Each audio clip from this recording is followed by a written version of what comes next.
മാതാവേ, എന്റെ ദയാപൂർവം കേട്ടണമേ. ആമേൻ. മിസ്യ മധ്യസ്ഥ പ്രാർത്ഥന. സ്നേഹപിതാവായ ദൈവമേ, അങ്ങയുടെ പ്രിയപുത്രനായ ഈശോ മിശിഹാ ഞങ്ങൾക്ക് നേടിത്തന്ന രക്ഷയുടെ സ്വാതന്ത്ര്യവും ദൈവരാജ്യ അനുഭവവും മറ്റുള്ളവരുമായി പങ്കുവയ്ക്കുവാൻ ഞങ്ങളെ തെരഞ്ഞെടുത്തതിനെ ഓർത്ത് അങ്ങേക്ക് ഞങ്ങൾ നന്ദി പറയുന്നു. ലോകമെമ്പാടുമുള്ള മിസ്യ കുടുംബാംഗങ്ങളെയും എല്ലാ ഉപകാരികളെയും ആത്മീയ വരങ്ങളാലും ഭൗതിക നന്മകളാലും നിറയ്ക്കണമെന്ന് ഞങ്ങൾ പ്രാർത്ഥിക്കുന്നു. മിസ്യോ ടീം നയിക്കുന്ന വിവിധ കോഴ്സുകളെയും ജീവകാരുണ്യ പ്രവർത്തനങ്ങളെയും അവിടുന്ന് ആശീർവദിക്കണമേ. സഭയുടെ ഏക ദൗത്യമായ സുവിശേഷ പ്രഘോഷണം ഹൃദയത്തിലേറുന്ന തീക്ഷ്ണമതികളായ ധാരാളം മിഷണറിമാരെ ഒരുക്കുവാൻ മിസ്യോ ടീമിനെ സഹായിക്കണമേ. നിത്യം പിതാവും പുത്രനും പരിശുദ്ധാത്മാവുമായ സർവേശ്വര. ആമേൻ. സ്വർഗസ്ഥനായ ഞങ്ങളുടെ പിതാവേ, അങ്ങയുടെ നാമം പൂജിതമാകണമേ. അങ്ങയുടെ രാജ്യം വരണമേ. അങ്ങയുടെ തിരുമനസ്സ് സ്വർഗത്തിലെ പോലെ ഭൂമിയിലുമാകണമേ. അന്നു വേണ്ടുന്ന ആഹാരം ഞങ്ങൾക്ക് തരണമേ. ഞങ്ങളോട് തെറ്റ് ചെയ്യുന്നവരോട് ഞങ്ങൾ ക്ഷമിച്ചിരിക്കുന്ന പോലെ ഞങ്ങളുടെ തെറ്റുകൾ ഞങ്ങളോട് ക്ഷമിക്കണമേ. ഞങ്ങളെ പ്രലോഭനത്തിൽ ഉൾപ്പെടുത്തരുത്, തിന്മയിൽ നിന്ന് ഞങ്ങളെ രക്ഷിക്കണമേ. നന്മ നിറഞ്ഞ മറിയമേ, സ്വസ്തി, കർത്താവ് അങ്ങയുടെ സ്ത്രീകളിൽ അങ്ങ് അനുഗ്രഹിക്കപ്പെട്ടവളാവുന്നു. അങ്ങയുടെ ഉദരത്തിൻ ഫലമായി ഈശോ അനുഗ്രഹിക്കപ്പെട്ടവനാവുന്നു. പരിശുദ്ധ മറിയമേ, തമ്പുരാന്റെ അമ്മേ, പാപികളായ ഞങ്ങൾക്ക് വേണ്ടി ഇപ്പോഴും ഞങ്ങളുടെ മരണസമയത്തും തമ്പുരാനോട് അപേക്ഷിക്കണമേ. പിതാവിനും പുത്രനും പരിശുദ്ധാത്മാവിനും സ്തുതി. ആദിയിലെ പോലെ ഇപ്പോഴും എപ്പോഴും എന്നേക്കും ആമേൻ. ഈശോ മിശിഹായ്ക്ക് സ്തുതിയായിരിക്കട്ടെ. ഈശോ മിശിഹായ്ക്ക് സ്തുതിയായിരിക്കട്ടെ.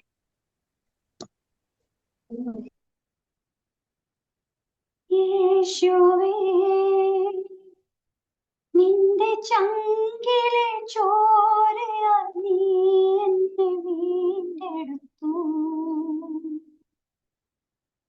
ക്രിസ്തുവേ, നിന്റെ പ്രാണനെ നൽകി പാപി ചേർത്തണച്ചു. ആശ്രയം നീ, സാന്ത്വനം നീ, സമർപ്പണം ചെയ്യുന്നു പൂർണ്ണമായി. ആശ്രയം നീ, സാന്ത്വനം നീ, സമർപ്പണം ചെയ്യുന്നു പൂർണ്ണമായി. എന്നാഥനം ക്രിസ്തുവേ, രാജാധിരാജനെ നിന്നിൽ ചേർന്നിടുന്നു. ഇനി ഞാനല്ല നീയത്രേ എന്നിലെന്നെന്നും ജീവനെ നൽകിടുന്നു. ബന്ധനമാകുന്ന ബന്ധം സ്വതന്ത്രയാകും. ബന്ധനമാകുന്ന ബന്ധം സ്വതന്ത്ര. നിൻ കരം പുൽകി ഞാൻ ചരിച്ചിടുമെന്നും നിൻ സ്നേഹം വിട്ടിനിയകലുകില്ല. നിൻ കരം പുൽകി ഞാൻ ചരിച്ചിടുമെന്നും നിൻ സ്നേഹം വിട്ടിനിയകലുകില്ല. യേശുവേ, നിന്റെ ചങ്കിലെ ചോരയാ നീ എന്നെ വീണ്ടെടുത്തു. ക്രിസ്തുവേ, നിന്റെ പ്രാണനെ നൽകി പാപിയെ ചേർത്തണച്ചു. നന്ദി ചൊല്ലാത്തോരായിരം നന്മകൾ എൻ മനതാരിൽ നിറഞ്ഞിടുന്നു. നന്ദി ചൊല്ലാത്തോരായിരം നന്മകൾ എൻ മനതാരിൽ നിറഞ്ഞിടുന്നു. അറിയാതെ ചെയ്തതാം അപരാധമൊക്കെയും നിൻ സന്നിധി ഞാൻ നൽകിടുന്നു. അറിയാതെ ചെയ്തതാം അപരാധമൊക്കെയും നിൻ സന്നിധി ഞാൻ നൽകിടുന്നു. യേശുവേ, നിന്റെ ചങ്കിലെ ചോരയാൽ നീ എന്നെ വീണ്ടെടുത്തു. ക്രിസ്തുവേ, നിന്റെ പ്രാണനെ നൽകി പാപിയെ ചേർത്തണച്ചു. ആശ്രയം നീ, സാന്ത്വനം നീ, സമർപ്പണം ചെയ്യുന്നു പൂർണ്ണമായി. ആശ്രയം നീ, സാന്ത്വനം നീ, സമർപ്പണം ചെയ്യുന്നു പൂർണ്ണമായി. എന്നാഥനം ക്രിസ്തുവേ രാജാധിരാജനെ ചേർന്നിടുന്നു. ഇനി ഞാനല്ല നീയത്രേ എന്നിലെന്നും എൻ ജീവനെ നൽകിടുന്നു.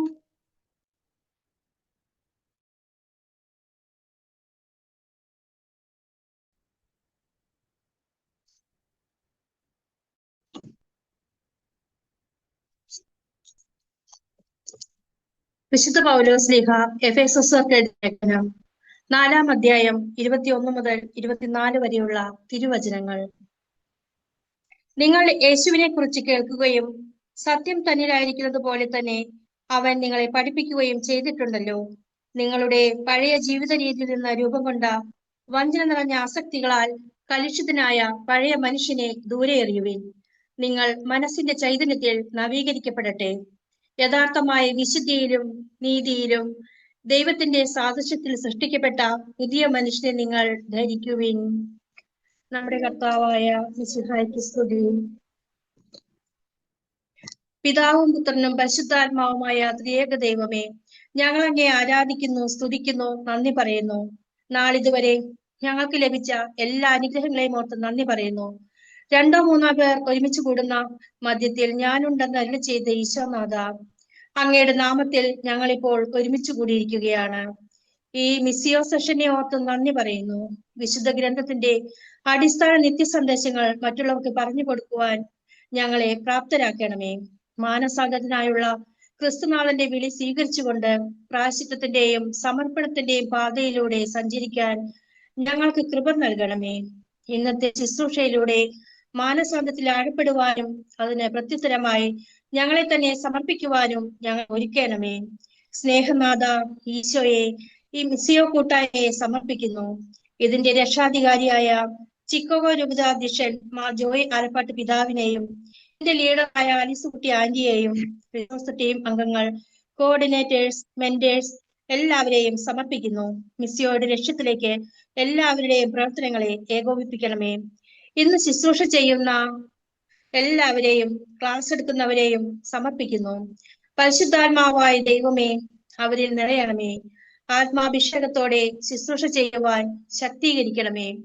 ദൈവമേ, കേൾക്കുന്ന എല്ലാവരിലും പങ്കെടുക്കുന്ന എല്ലാവരിലും ഇന്നത്തെ ശുശ്രൂഷ അങ്ങേയറ്റം ഫലവത്താക്കി മാറ്റണമേ. പരിശുദ്ധ അമ്മേ, ഞങ്ങൾക്ക് വേണ്ടി അങ്ങേ തിരുക്കുമാരോട് മാധ്യസ്ഥം വഹിക്കണമേ. നന്മ നിറഞ്ഞ മറിയമേ സ്വസ്തി, കർത്താവ് അങ്ങയുടെ കൂടെ സ്ത്രീകളിൽ അങ്ങ് അനുഗ്രഹിക്കപ്പെട്ടവളാവുന്നു.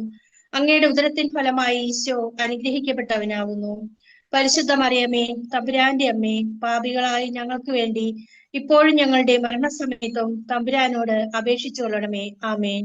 പിതാവിനും പുത്രനും പരിശുദ്ധാത്മാവിനും സ്തുതി. ഈശോ മിശിഹായ്ക്ക് സ്തുതിയായിരിക്കട്ടെ. ലോക സുവിശേഷവൽക്കരണത്തിന് നമ്മെ ഒരുക്കുന്ന മിസ്സിയോ കൂട്ടായ്മയുടെ പ്രിലിംസ് കോഴ്സ് 19-ാം ബാച്ചിന്റെ 6ാമത്തെ സെഷനിലാണല്ലോ നാം ഇന്ന് ആയിരിക്കുന്നത്.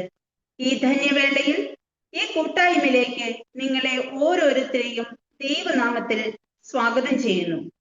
ഇന്ന് നമുക്ക് വേണ്ടി ഭക്തിസാന്ദ്രമായി ജപമാല ചൊല്ലി പ്രാർത്ഥിച്ച സെലിൻ ചേച്ചിക്കും കുടുംബത്തിനും, അതിമനോഹരമായ ഗാനം ആലപിച്ച സുമാ സഞ്ജയ്ക്കും, തീക്ഷ്ണമായ വചന വായനയിലൂടെയും പ്രാർത്ഥനയിലൂടെയും നമ്മെ ദൈവസന്നിധിയിലേക്ക് അടുപ്പിച്ച ജൂലി അഗസ്റ്റിനും സ്നേഹത്തോടെ നന്ദി പറയുന്നു. മിസ്സിയോ കൂട്ടായ്മയുടെ ആത്മീയ പിതാവും രക്ഷാധികാരിയും ചിക്കാഗോ രൂപതയുടെ അധ്യക്ഷനുമായ അഭിവന്ദ്യമാർ ജോയി ആലപ്പാട്ട് പിതാവിനെ സ്നേഹാദരവോടെ ഈ കൂട്ടായ്മയിലേക്ക് സ്വാഗതം ചെയ്യുന്നു.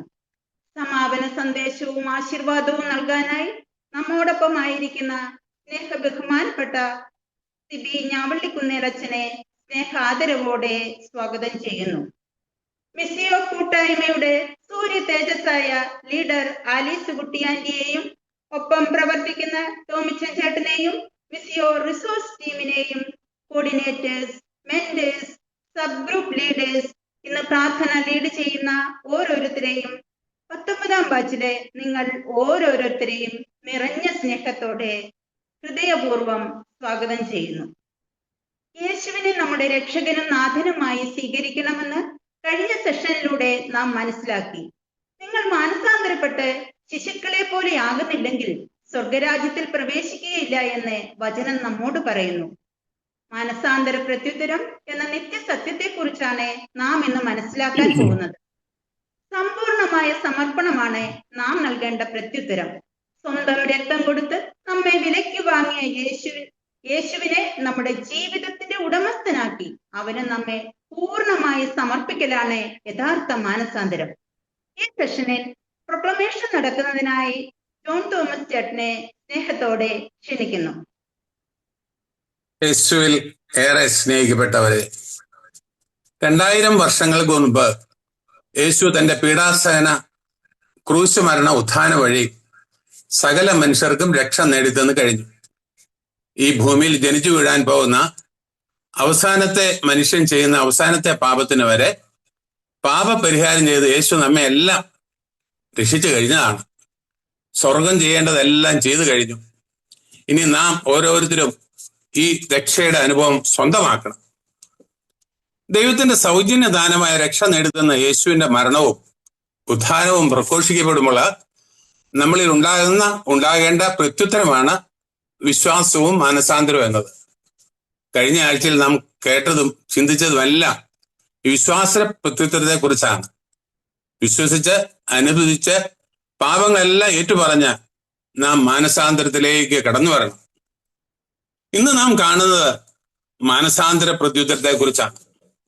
രക്ഷയുടെ അനുഭവം യേശു ക്രിസ്തുവിലൂടെ ദൈവം നൽകിയ സമ്മാനം സ്വന്തമാക്കുന്നതിനായി നമ്മൾ ഈശോയിൽ വിശ്വസിച്ച് പാപങ്ങളെ കുറിച്ച് അനുദപിച്ച് മാനസാന്തരപ്പെട്ട് ഈശോയെ നമ്മുടെ ഹൃദയത്തിൽ രക്ഷകനും കർത്താവുമായി സ്വീകരിച്ച് ആദരം കൊണ്ട് ഏറ്റു പറഞ്ഞാൽ മതി. അതാണ് റോമാക്കാർക്ക് എഴുതിയ ലേഖനം 10-ാം അധ്യായം 9-ാം വാക്യത്തിൽ നാം വായിക്കുന്നത്. ആകയാല് യേശു കർത്താവാണ് എന്ന് ആദരം കൊണ്ട് ഏറ്റു പറയുകയും ദൈവം അവനെ മരിച്ചവരിൽ നിന്ന് ഉയർപ്പിച്ചെന്ന് ഹൃദയത്തിൽ വിശ്വസിക്കുകയും ചെയ്താൽ നീ രക്ഷ പ്രാപിക്കും. കർത്താവ് എന്ന വാക്കിന്റെ അർത്ഥം ഉടമസ്ഥൻ എന്നാണ്. ഈ ഉടമസ്ഥത യേശുവിന് വിട്ടുകൊടുക്കുന്നതാണ് മാനസാന്തരം എന്ന് പറയുന്നത്. നമ്മുടെ മേലുള്ള എല്ലാ അധികാരവും ഇനി കർത്താവായ യേശുവിനാണ് എന്ന ബോധ്യത്തോടെ നമ്മെ തന്നെ പൂർണ്ണമായും യേശുവിന് വിട്ടുകൊടുക്കുന്നു, സമർപ്പിക്കുന്നു. അതാണ് മാനസാന്തര പ്രത്യുത്തരം. യഥാർത്ഥ മാനസാന്തരം എന്ന് പറഞ്ഞാല് സമ്പൂർണ്ണ സമർപ്പണമാണ്. എന്നാൽ മാനസാന്തരം എന്ന് കേൾക്കുമ്പോൾ പെട്ടെന്ന് നമ്മുടെ മനസ്സിലേക്ക് കടന്നു വരുന്നത് ഒരു ധ്യാനം കൂടിയപ്പോൾ, ഒരു ദൈവാനുഭവം ഉണ്ടായപ്പോൾ, അല്ലെങ്കിൽ ആരുടെയെങ്കിലും കൗൺസിലിംഗ് ഉപദേശത്തിന് പുറത്ത് നമ്മളിലുള്ള ഒരു സ്വഭാവ ദൂഷ്യം ഉപേക്ഷിക്കുക, ഉദാഹരണമായി പറഞ്ഞാൽ മദ്യപാനം, പുകവലി, അല്ലെങ്കിൽ എന്തെങ്കിലും സ്വഭാവ വൈകല്യം, ഇങ്ങനെ എന്തെങ്കിലുമൊക്കെ തഴക്ക ദോഷങ്ങളിൽ നിന്നുള്ള മോചനം നേടുന്നതിന്, ഉപേക്ഷിക്കുന്നതിന് സാധാരണ പലരും മാനസാന്തരമായി കാണുന്നുണ്ട്. ഇതൊക്കെ മാനസാന്തരത്തിലേക്കുള്ള ഒരു എത്തിനോട്ടം, മാനസാന്തരത്തിന് വേണ്ടിയുള്ള ഒരു ഒരുക്കം മാത്രമായി കാണാം. നമ്മുടെ സ്വന്തം പരിശ്രമ ഫലമായി മെച്ചപ്പെട്ട ജീവിതം പടുത്തുയർത്തുന്നതല്ല മാനസാന്തരം. പാപകരമായ ജീവിതം യേശുവിനെ സമർപ്പിച്ച് നമ്മിൽ ജീവിക്കാൻ അവിടുത്തെ അനുവദിക്കുന്നതിലൂടെയാണ് മാനസാന്തരം ആരംഭിക്കുക. യേശു നമ്മിൽ ജീവിക്കുന്നതാണ് മാനസാന്തര ജീവിതം. മാനസാന്തരം എന്ന് പറയുന്നത് എൻ്റെ കർത്താവായി, എൻ്റെ രക്ഷിതാവായി, എൻ്റെ നിയന്താവായി, എൻ്റെ എല്ലാമായി യേശുവിനെ പൂർണ്ണമായി സ്വീകരിച്ച് എന്നെയും എനിക്കുള്ളതൊക്കെയും സമർപ്പിച്ചുകൊണ്ട് അവരുടെ കർത്തൃത്വം നമ്മുടെ ജീവിതത്തിൽ നടത്തുന്നതിന് നമ്മെ പൂർണ്ണമായി വിട്ടുകൊടുക്കുന്നതാണ്. അതാണ് യഥാർത്ഥ മാനസാന്തരം. നമ്മുടെ അപ്പോസ്തലനായ തോമസ് ലീയുടെ ജീവിതത്തിൽ നമുക്കിത് കാണുവാൻ സാധിക്കും. യോഹന്നാൻ സുവിശേഷം 20-ാം അധ്യായം 28-ാം തിരുവചനം. ഉദ്ധിതനായ യേശു തോമസ് ലീഹയ്ക്ക് പ്രത്യക്ഷപ്പെടുന്നു. യേശുവിന്റെ സന്നിധിയിൽ ചെന്ന ശ്ലീഹ ഏറ്റുപറയുകയാണ്, എൻ്റെ കർത്താവേ, എൻ്റെ ദൈവമേ എന്ന്. യേശുവിനെ കർത്താവും ദൈവമായി സ്വീകരിച്ചുകൊണ്ട് ശ്ലീഹ പൂർണ്ണമായും തന്നെ യേശുവിന് രക്ഷകനായവന് സമർപ്പിക്കുന്നു. ആ സമർപ്പണത്തിൽ നിന്ന് ഒരിക്കലും പിന്നോട്ട് പോകുന്നില്ല. ആ സമർപ്പണത്തിന്റെ ദീക്ഷതയിൽ ശ്ലീഹ നമ്മുടെ മാതൃരാജ്യത്തിലേക്ക് കടന്നു വരികയും നമ്മുടെ പൂർവികരോട് സുവിശേഷം പ്രസംഗിച്ചുകൊണ്ട് ജീവിതാന്ത്യം വരെ സമർപ്പണത്തിന്റെ ഒരു ജീവിതം നയിക്കുകയും ചെയ്തു. ഇതിന്റെ ജീവൻ തന്നെ അവസാനം ദൈവത്തിനും ദൈവരാജ്യത്തിനുമായി സമർപ്പിക്കുകയാണ്. നമ്മുടെ ജീവിതത്തിലും ഇതുപോലെയുള്ള ഒരു സമർപ്പണമാണ് വേണ്ടത്. കർത്താവും ദൈവമായവന്, തന്നെ രക്ഷിച്ചവന് ജീവനും ജീവിതവും ബലിയായി നൽകുന്ന സമർപ്പണം. ഈശോയുടെ ക്രൂശുമരണം ഉത്ഥാനം നടന്ന കാലങ്ങള്. അവിടെ ആദിമ സമൂഹത്തിന്റെ സമർപ്പണം നമുക്ക് കാണാം. അപ്പോസ്തല പ്രവർത്തനം 4 അധ്യായം 32 തിരുവചനം. വിശ്വാസികളുടെ സമൂഹം ഒരു ഹൃദയവും ഒരു ആത്മാവുമായിരുന്നു. ആരും തങ്ങളുടെ വസ്തുക്കൾ സ്വന്തമെന്ന് അവകാശപ്പെട്ടില്ല, എല്ലാം പൊതു സ്വത്തായി കരുതി. ഒരു സമൂഹമായി തീർന്നുകൊണ്ട് തങ്ങളെയും തങ്ങൾക്കുള്ളതിനെയും പൂർണ്ണമായി സമർപ്പിച്ചുകൊണ്ട് ദൈവത്തിൽ ആശ്രയിച്ച് ദൈവിക കരങ്ങളിൽ സമർപ്പിച്ച് ജീവിക്കുന്നവരായി മാറുന്നു. ശരിയായ സമർപ്പണത്തിലേക്ക്, സമ്പൂർണ്ണ സമർപ്പണത്തിലേക്ക് കടന്നു വരുവാൻ തടസ്സം നിൽക്കുന്നത് നമ്മുടെ അള്ളിപ്പിടുത്തങ്ങളാണ്. വിട്ടുകൊടുക്കാൻ ബുദ്ധിമുട്ടുള്ളതിനെ, ശീലിച്ചതിനെ, സമ്പത്തിനെയൊക്കെ അള്ളിപ്പിടിക്കുന്നത് സമർപ്പണം ഭാഗികമാക്കുന്നു. CCC 143 പറയുന്നു, സ്വയം വെളിപ്പെടുത്തുന്ന ദൈവത്തിന് മനുഷ്യൻ തന്റെ അസ്തിത്വം മുഴുവൻ സമർപ്പിച്ചുകൊണ്ട് പ്രത്യുത്തരം നൽകുന്നതാണ് മാനസാന്തരം. നാം പലപ്പോഴും സമർപ്പിച്ചു കഴിഞ്ഞു എന്നൊക്കെ ചിന്തിക്കും, എല്ലാം സമർപ്പിച്ചു എന്നൊക്കെ ചിന്തിക്കും. ഭാവിയിലെ സാമ്പത്തിക ആവശ്യങ്ങളെ കുറിച്ചുള്ള ആവശ്യത്തിൽ കൂടുതലുള്ള ചിന്ത, മക്കളുടെ കാര്യത്തിലുള്ള അകാരണമായ ഉത്കണ്ഠ, ചെറിയ ആരോഗ്യ പ്രശ്നങ്ങൾ വരുമ്പോഴേ കൂടുതലായി ആകുലപ്പെടൽ, ഇങ്ങനെ ഓരോന്നിനെ കുറിച്ച് ഇപ്പോഴും ആകുലപ്പെട്ടുകൊണ്ടുള്ള ഒരു ജീവിതമാണെങ്കിൽ സമർപ്പണം പൂർണ്ണമായില്ല എന്ന് മനസ്സിലാക്കണം. ഇത്തരണത്തില് ഒരു രത്നവ്യാപാരിയുടെ പക്കൽ രത്നം വാങ്ങുവാൻ പോയി ഒരാളുടെ കാര്യം പങ്കുവയ്ക്കുന്നു. രത്നവ്യാപാരിയുടെ പക്കലുള്ള ഒരു രത്നം അദ്ദേഹത്തിന് വളരെ വളരെ ഇഷ്ടപ്പെട്ടു. അതിനെക്കുറിച്ച് അതിന്റെ വില ആരാഞ്ഞപ്പോൾ വ്യാപാരി പറഞ്ഞു, നിങ്ങൾക്ക് അത് ഒരിക്കലും വാങ്ങുവാൻ സാധിക്കില്ല, അത് അത്രയേറെ വിലയുള്ളതാണ്. ഈ വ്യക്തി, രക്തം വാങ്ങുവാൻ വന്ന വ്യക്തി തിരിച്ചുപോയി തനിക്കുള്ളതെല്ലാം വിറ്റ് കൈക്കലാക്കി വ്യാപാരിയുടെ അടുത്ത് തിരിച്ചു വന്നു. രത്നവ്യാപാരി പറഞ്ഞു, നിനക്കുള്ളതെല്ലാം തന്നാൽ ഇതിന്റെ വിലയാകില്ല, എന്നാലും ഞാൻ നിനക്ക് തരാം, നിനക്കുള്ള സർവ്വവും എനിക്ക് തരികയാണെന്ന്. രത്നം വാങ്ങുവാൻ വന്ന വ്യക്തി പറയുകയാണ്, എനിക്കുള്ളതല്ല ഇതാ ഞാൻ നൽകുന്നു, ഇനി തിരിച്ചു പോകാൻ വണ്ടിക്ക് ഇന്ധനം അടിക്കുവാനുള്ള കാശ് മാത്രമേ ഉള്ളൂ കയ്യില്. രത്നവ്യാപാരി, അപ്പോൾ നിനക്ക് വണ്ടി ഉണ്ടല്ലേ, അത് എനിക്ക് സമർപ്പിച്ചില്ലല്ലോ. എനിക്ക് വീട്ടിൽ പോകാനുള്ളതാണത്. നിനക്കപ്പോൾ വീടുണ്ടല്ലോ, നീ അത് എനിക്ക് സമർപ്പിച്ചില്ലല്ലോ. അവിടെയാണ് എന്റെ ഭാര്യയും മക്കളും താമസിക്കുന്നത്. നീ എനിക്ക് എല്ലാം സമർപ്പിക്കുക എന്ന് പറഞ്ഞിട്ട് ഇതൊന്നും സമർപ്പിച്ചില്ലല്ലോ. അമൂല്യ രത്നം കിട്ടുവാൻ അദ്ദേഹം എല്ലാം രത്നവ്യാപാരിക്ക് സമർപ്പിച്ചു. രത്നവ്യാപാരിയ രത്നം അദ്ദേഹത്തിന് നൽകി, ഒപ്പം തനിക്ക് സമർപ്പിച്ച എല്ലാം തിരികെ കൊടുത്തു. എന്നിട്ട് പറഞ്ഞു, ഇതിന്റെ എല്ലാ ഉടമസ്ഥൻ ഞാൻ തന്നെ ആയിരിക്കും, നീ കാര്യസ്ഥൻ മാത്രം. അതെ പ്രിയരെ, എല്ലാം തമ്പുരാന് വിട്ടുകൊടുക്കുമ്പോൾ, സമർപ്പിക്കുമ്പോൾ, പിന്നെ വണ്ടി റിപ്പയർ ആയാലും, ഫ്യൂവൽ ആവശ്യം വന്നാലും, കുടുംബത്തിലെ സാമ്പത്തിക ആവശ്യം വന്നാലും എല്ലാം തമ്പുരാൻ നോക്കിക്കൊള്ളും. വിശ്വസ്തനായ കാര്യസ്ഥനായി നിന്നാൽ മതി. പ്രിയമുള്ളവരെ, എല്ലാറ്റിന്റെ ഉടമസ്ഥത തമ്പുരാന് സമർപ്പിക്കുമ്പോൾ തിരിച്ച് നമ്മെ കാര്യസ്ഥരാക്കുന്ന വലിയ സമർപ്പണ മാനസാന്തര അനുഭവത്തിലേക്ക് കടന്നു വരാം. ഇത്തരണത്തില് പരിശുദ്ധ അമ്മയുടെ സമർപ്പണത്തെ കുറിച്ച് 2 വാക്കുകൾ. തന്റെ കഴിവുകളോ പദ്ധതികളോ അന്വേഷിക്കാതെ ദൈവത്തിന്റെ വഴിയിൽ പൂർണ്ണമായി ആശ്രയിക്കാനുള്ള പരിശുദ്ധ അമ്മയുടെ സ്വഭാവം സമർപ്പണത്തിന്റെ ഉദാത്ത മാതൃകയാണ്. ദൈവത്തോട് ഉള്ള അനുസരണവും ദൈവത്തിന്റെ അമ്മയെ മാറുവാനുള്ള ജീവിത സമർപ്പണവും പരിശുദ്ധ അമ്മയുടെ ജീവിതത്തെ സന്തോഷത്തിന്റെയും മഹത്വത്തിന്റെയും ഒരു പാതയിലൂടെ മാത്രമല്ല കൊണ്ടുപോകുന്നത്. പരിശുദ്ധ അമ്മ നിസ്സഹായതയുടെയും അപഹാസത്തിന്റെയും ഒറ്റപ്പെടലിന്റെയും സഹനത്തിന്റെയും അനിശ്ചിതത്തിന്റെയും ഒക്കെ അനുഭവ വഴിയിലൂടെയാണ് നടന്നു നീങ്ങിയത്. ഈ അനുഭവങ്ങളെല്ലാം വന്നപ്പോൾ ആദ്യത്തെ സമർപ്പണത്തോട്, ഇതാ കർത്താവിന്റെ ദാസി എന്ന് മാലാഖയോട് പറഞ്ഞ ആദ്യത്തെ സമർപ്പണത്തോട് പരിശുദ്ധമെല്ലാം കൂട്ടിച്ചേർത്ത് വെച്ചു. ഭൂമിയിലെ പരിശുദ്ധമ്മയുടെ ജീവിതം സമ്പൂർണ്ണ സമർപ്പണത്തിന്റെ മാതൃകയായി നിലകൊള്ളുന്നു. ലൂക്കായുടെ സുവിശേഷത്തിൽ 10-ാം അധ്യായത്തില് സക്കവൂസിനെ നാം കാണുന്നുണ്ട്. യേശുവിനെ കാണാൻ സക്കവൂസ് മരത്തിൽ കയറിയപ്പോൾ യേശു അവന്റെ ഭവനത്തിൽ അതിഥിയായി കടന്നു വരുവാൻ ആഗ്രഹിക്കുന്നു എന്ന് പറഞ്ഞു. ഭവനത്തിൽ യേശുവിന്റെ സാന്നിധ്യം സക്കയെ പൂർണ്ണമായിട്ടും മാറ്റുന്നു. 19-ാം അധ്യായത്തിന്റെ 8-9 തിരുവചനത്തില് സക്കവൂസ് ഒരു പ്രസ്താവന നടത്തുന്നതായി നാം കാണുന്നുണ്ട്. എന്റെ സമ്പത്തിന്റെ പകുതി ദരിദ്രർക്ക് ദാനം ചെയ്യുന്നു, ആരുടെയെങ്കിലും വഞ്ചിച്ചെടുത്തിട്ടുണ്ടെങ്കിൽ 4 ഇരട്ടി അത് തിരികെ കൊടുക്കുന്നുവെന്ന്. അങ്ങനെ താൻ അള്ളിപ്പിടിച്ചത് എല്ലാറ്റിലും ഉപരിയായി ദൈവത്തെയും ദൈവരാജ്യത്തെയും കാണുവാൻ സാധിച്ചപ്പോൾ അവൻ ഒരു സമ്പൂർണ്ണ സമർപ്പണം നടത്തുകയാണ്. അവൻ ഈശോയെ കാണുവാൻ ആഗ്രഹിച്ചപ്പോഴോ, അതിനായി മരത്തിൽ കയറിയപ്പോഴോ, കൂടെ നടന്നപ്പോഴോ, ഈശോ ഭവനത്തിൽ വന്നപ്പോഴോ അല്ല രക്ഷയായി വന്നത്. സക്കേവോസ് സമ്പൂർണ്ണ സമർപ്പണം നടത്തിയപ്പോഴാണ് ഇന്ന് ഈ ഭവനത്തിന് രക്ഷ കൈവന്നിരിക്കുന്നുവെന്ന് ഈശോ അരുളിച്ചത്. ഇനി സമർപ്പിച്ചു എന്ന് കരുതി ജീവിതം തുടങ്ങിയാലും ചിലപ്പോൾ സമർപ്പണം പടിപടിയായിട്ടായിരിക്കാം കടന്നു വരുന്നത്. സമർപ്പിക്കേണ്ട കാര്യങ്ങള് പല അവസരങ്ങളിൽ പലപ്പോഴായിട്ടായിരിക്കും നമുക്ക് മനസ്സിലാകുന്നതും കടന്നു വരുന്നത്. പൗലോസ്ലീഹ പടിപടിയായിട്ടാണ് ഈ മാനസാന്തര സമർപ്പണ അനുഭവത്തിലൂടെ കടന്നു പോകുന്നത്. അപ്പോസ്തല പ്രവർത്തനം ഡമാസ്കസിലേക്കുള്ള യാത്രാമതിയാണ് ഈശോയെ കണ്ടുമുട്ടുന്നത്. ഈശോയെ കണ്ടുമുട്ടി കഴിഞ്ഞ് ഈശോയോടൊപ്പം പൗലോസ്ലീഹ യാത്ര ചെയ്യുകയാണ്. റോമാക്കാർക്കുള്ള ലേഖനത്തിലെ 7:24 പറയുന്നു, ഞാൻ ദുർഭകനായ മനുഷ്യൻ, മരണത്തിന് അധീനമായിരിക്കുന്ന ഈ ശരീരത്തിൽ നിന്ന് ആരെന്നെ മോചിപ്പിക്കും? പൗലോസ് തന്നെ കണ്ടെത്തുകയാണ് അവിടെ. തുടർന്ന് നമ്മുടെ കർത്താവായ യേശു ക്രിസ്തു വഴി ദൈവത്തിന് സ്തോത്രം എന്ന് പറഞ്ഞ് ഈശോയെ തന്റെ ഉള്ളിലേക്ക് സ്വീകരിക്കുകയാണ്. പൗലോസ്ലീഹ തന്നെ കണ്ടെത്തി, തന്റെ കുറവുകളും തന്റെ പോരായ്മകളും എല്ലാം കണ്ടെത്തി അതെല്ലാം സമർപ്പിച്ച് സ്വയം സ്വതന്ത്രരാകാനിടയായി. പിന്നീട് കുറച്ചുകൂടി മുന്നോട്ട് പോകുമ്പോൾ റോമാലേഖനം 8:35 സ്ലീഹ പറയുന്നു, ക്രിസ്തുവിന്റെ സ്നേഹത്തിൽ നിന്ന് ആരെന്നെ വേർപെടുത്തും? ക്ലേശമോ ദുരിതമോ പീഡനമോ പട്ടിണിയോ നഗ്നതയോ ആപത്തോ വാളോ, ഒന്നിനും ഈ സ്നേഹത്തിൽ നിന്ന് എന്നെ വേർപെടുത്തുവാൻ സാധ്യമല്ല. ഞാൻ പൂർണ്ണമായി ഇതാ സമർപ്പിച്ചിരിക്കുന്നു.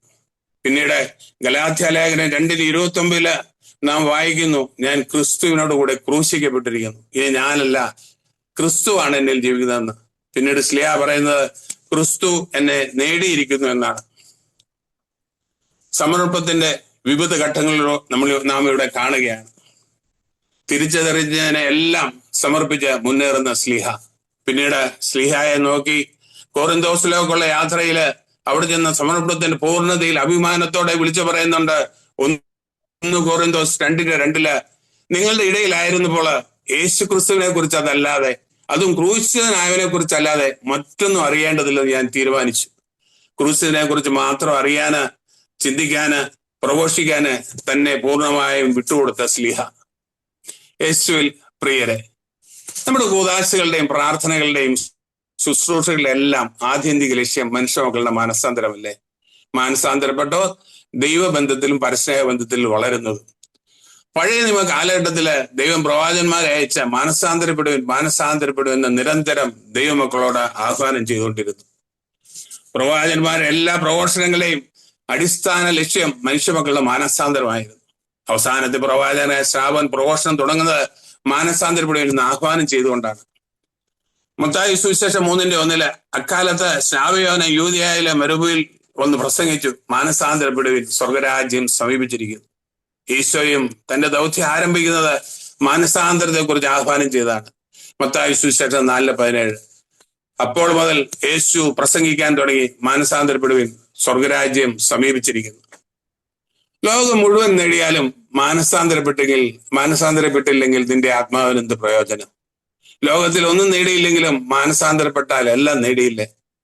ഗലാത്യ 6:15 പറയുന്നു, പുതിയ സൃഷ്ടിയാവുക എന്നതാണ് പരമപ്രധാനം. മാനസാന്തരപ്പെട്ട് പുതിയ സൃഷ്ടിയാകുവാൻ സമർപ്പണത്തിന്റെ പ്രാധാന്യം നാം മനസ്സിലാക്കുകയായിരുന്നു. നമ്മൾ മാനസാന്തരത്തിന് പ്രാധാന്യം കണ്ടു. അതേപോലെ പ്രധാനപ്പെട്ടാണ് മാനസാന്തരം നേടിയ ഒരാൾ നൽകുന്ന പ്രത്യുത്തരം. മാനസാന്തരം എന്ന അനുഭവം പൂർണ്ണ ഫലത്തിലെത്തണമെങ്കിൽ മാനസാന്തരം അനുഭവത്തിൽ നിന്ന് ശരിയായ പ്രത്യുത്തരം ഉയരണം.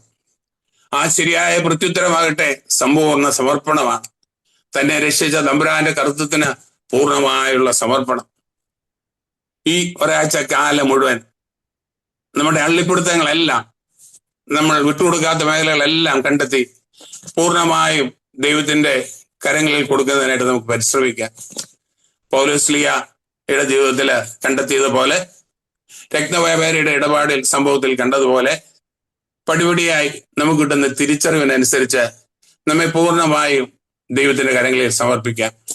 അങ്ങനെ നമ്മുടെ മാനസാന്തര അനുഭവം പൂർണ്ണ ഫലപ്രാപ്തിയിലെത്തട്ടെ. ദൈവം നമ്മെ എല്ലാവരെയും സമൃദ്ധമായി അനുഗ്രഹിക്കട്ടെ. ആമേൻ. താങ്ക് യു ജോൺ ചേട്ടാ. കർത്താവിന് നമ്മെ പൂർണ്ണമായി വിട്ടുകൊടുക്കലാണ് യഥാർത്ഥ മാനസാന്തരമെന്ന് ഉദാഹരണ സഹിതം വ്യക്തമാക്കി തന്ന ജോൺ ചേട്ടന് നന്ദി പറയുന്നു. ദൈവം കൂടുതൽ അനുഗ്രഹിക്കട്ടെ. അടുത്തത് ടെസ്റ്റിമണി ഷെയറിങ്ങിനായി ബിജിമോൻ തോമസിനെ ഹൃദ്യമായി ക്ഷണിക്കുന്നു.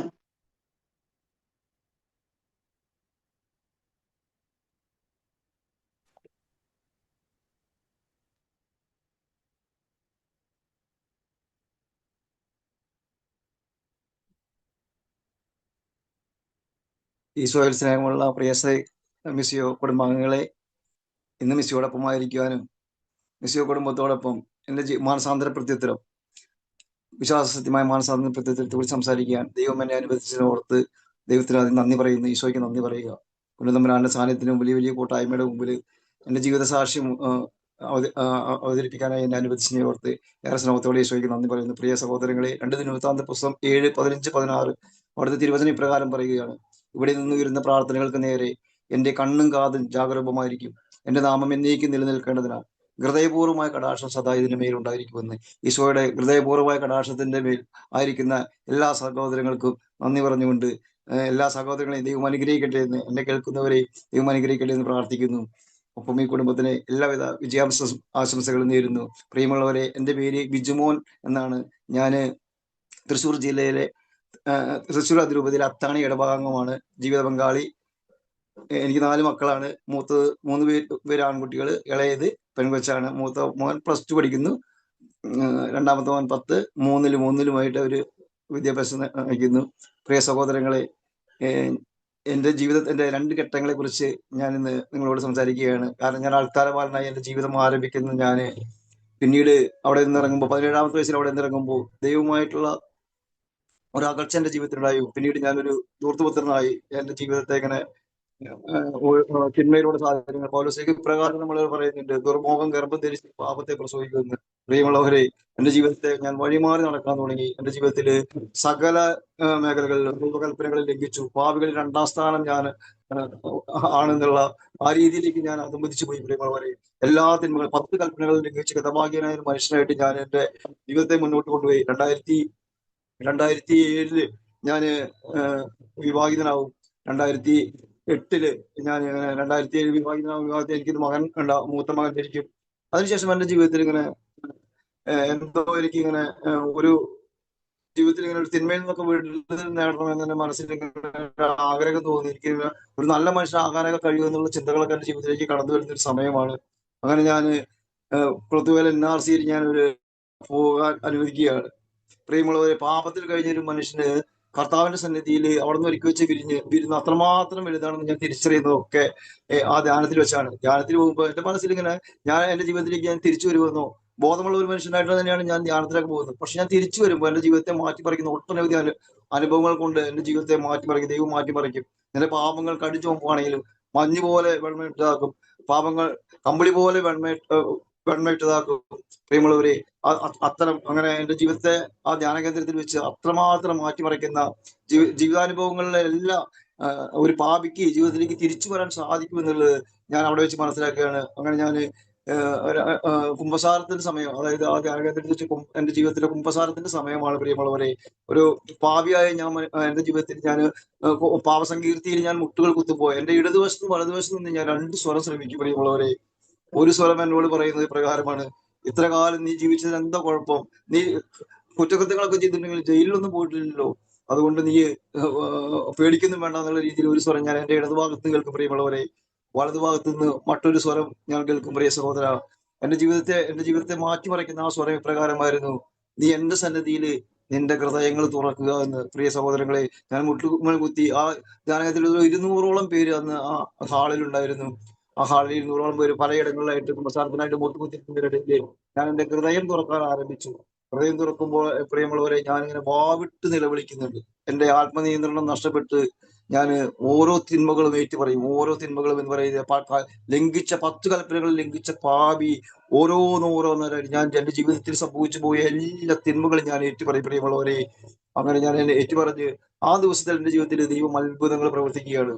ദൈവത്തിന് ഒരുപാട് എൻ്റെ ജീവിതത്തെ മാറ്റിമറിക്കുന്ന ഒട്ടനവധി ദിവസങ്ങൾ ആ രീതിയിൽ ഞാൻ ഇങ്ങനെ മഞ്ഞുപോലെ അല്ലെങ്കിൽ ഒരു ഭാരമില്ലാത്തൊരവസ്ഥയിലൂടെയൊക്കെ എന്നെ കടത്തിക്കൊണ്ടു പോവുകയും ദൈവം എന്നെ വലിയ രീതിയിൽ ഉപയോഗിക്കുകയൊക്കെ വലിയ രീതിയിൽ എൻ്റെ ജീവിതത്തെ മാറ്റിമറിച്ചു. അങ്ങനെ നിഷ്കളങ്കത എൻ്റെ എന്താണെന്ന് ഞാൻ ആദ്യമായി തിരിച്ചറിയുന്നത് ക്രൂരത എൻ്റെ ജീവിതത്തിൽ നിന്ന് പടിയിറങ്ങുന്നതായിട്ട് എനിക്ക് അനുഭവം ഉണ്ടായി. അങ്ങനെ ഞാനൊരു നിഷ്കളങ്ക മനുഷ്യനായി മാറാൻ തുടങ്ങി. അതൊരു രൂപാന്തരീകരണമായി മാറാൻ തുടങ്ങി. അങ്ങനെ ഞാൻ തിരിച്ചു വരുമ്പോൾ എൻ്റെ ഭവനത്തിലേക്ക് ഞാൻ തിരിച്ചു വരുമ്പോൾ എനിക്ക് മനസ്സിലാവുന്ന ഒരു യാഥാർത്ഥ്യം ഒന്ന് ഉണ്ടായിരുന്നു: എൻ്റെ പരിസരങ്ങളിലോ ചുറ്റുപാടുകൾക്കൊന്നും ഒരു മാറ്റവും ഉണ്ടായിരുന്നില്ല. പ്രിയ സഹോദരങ്ങളെ, പക്ഷെ എന്റെ ജീവിതത്തിൽ ഒരു ദൈവിക സ്പർശനമുണ്ടായി.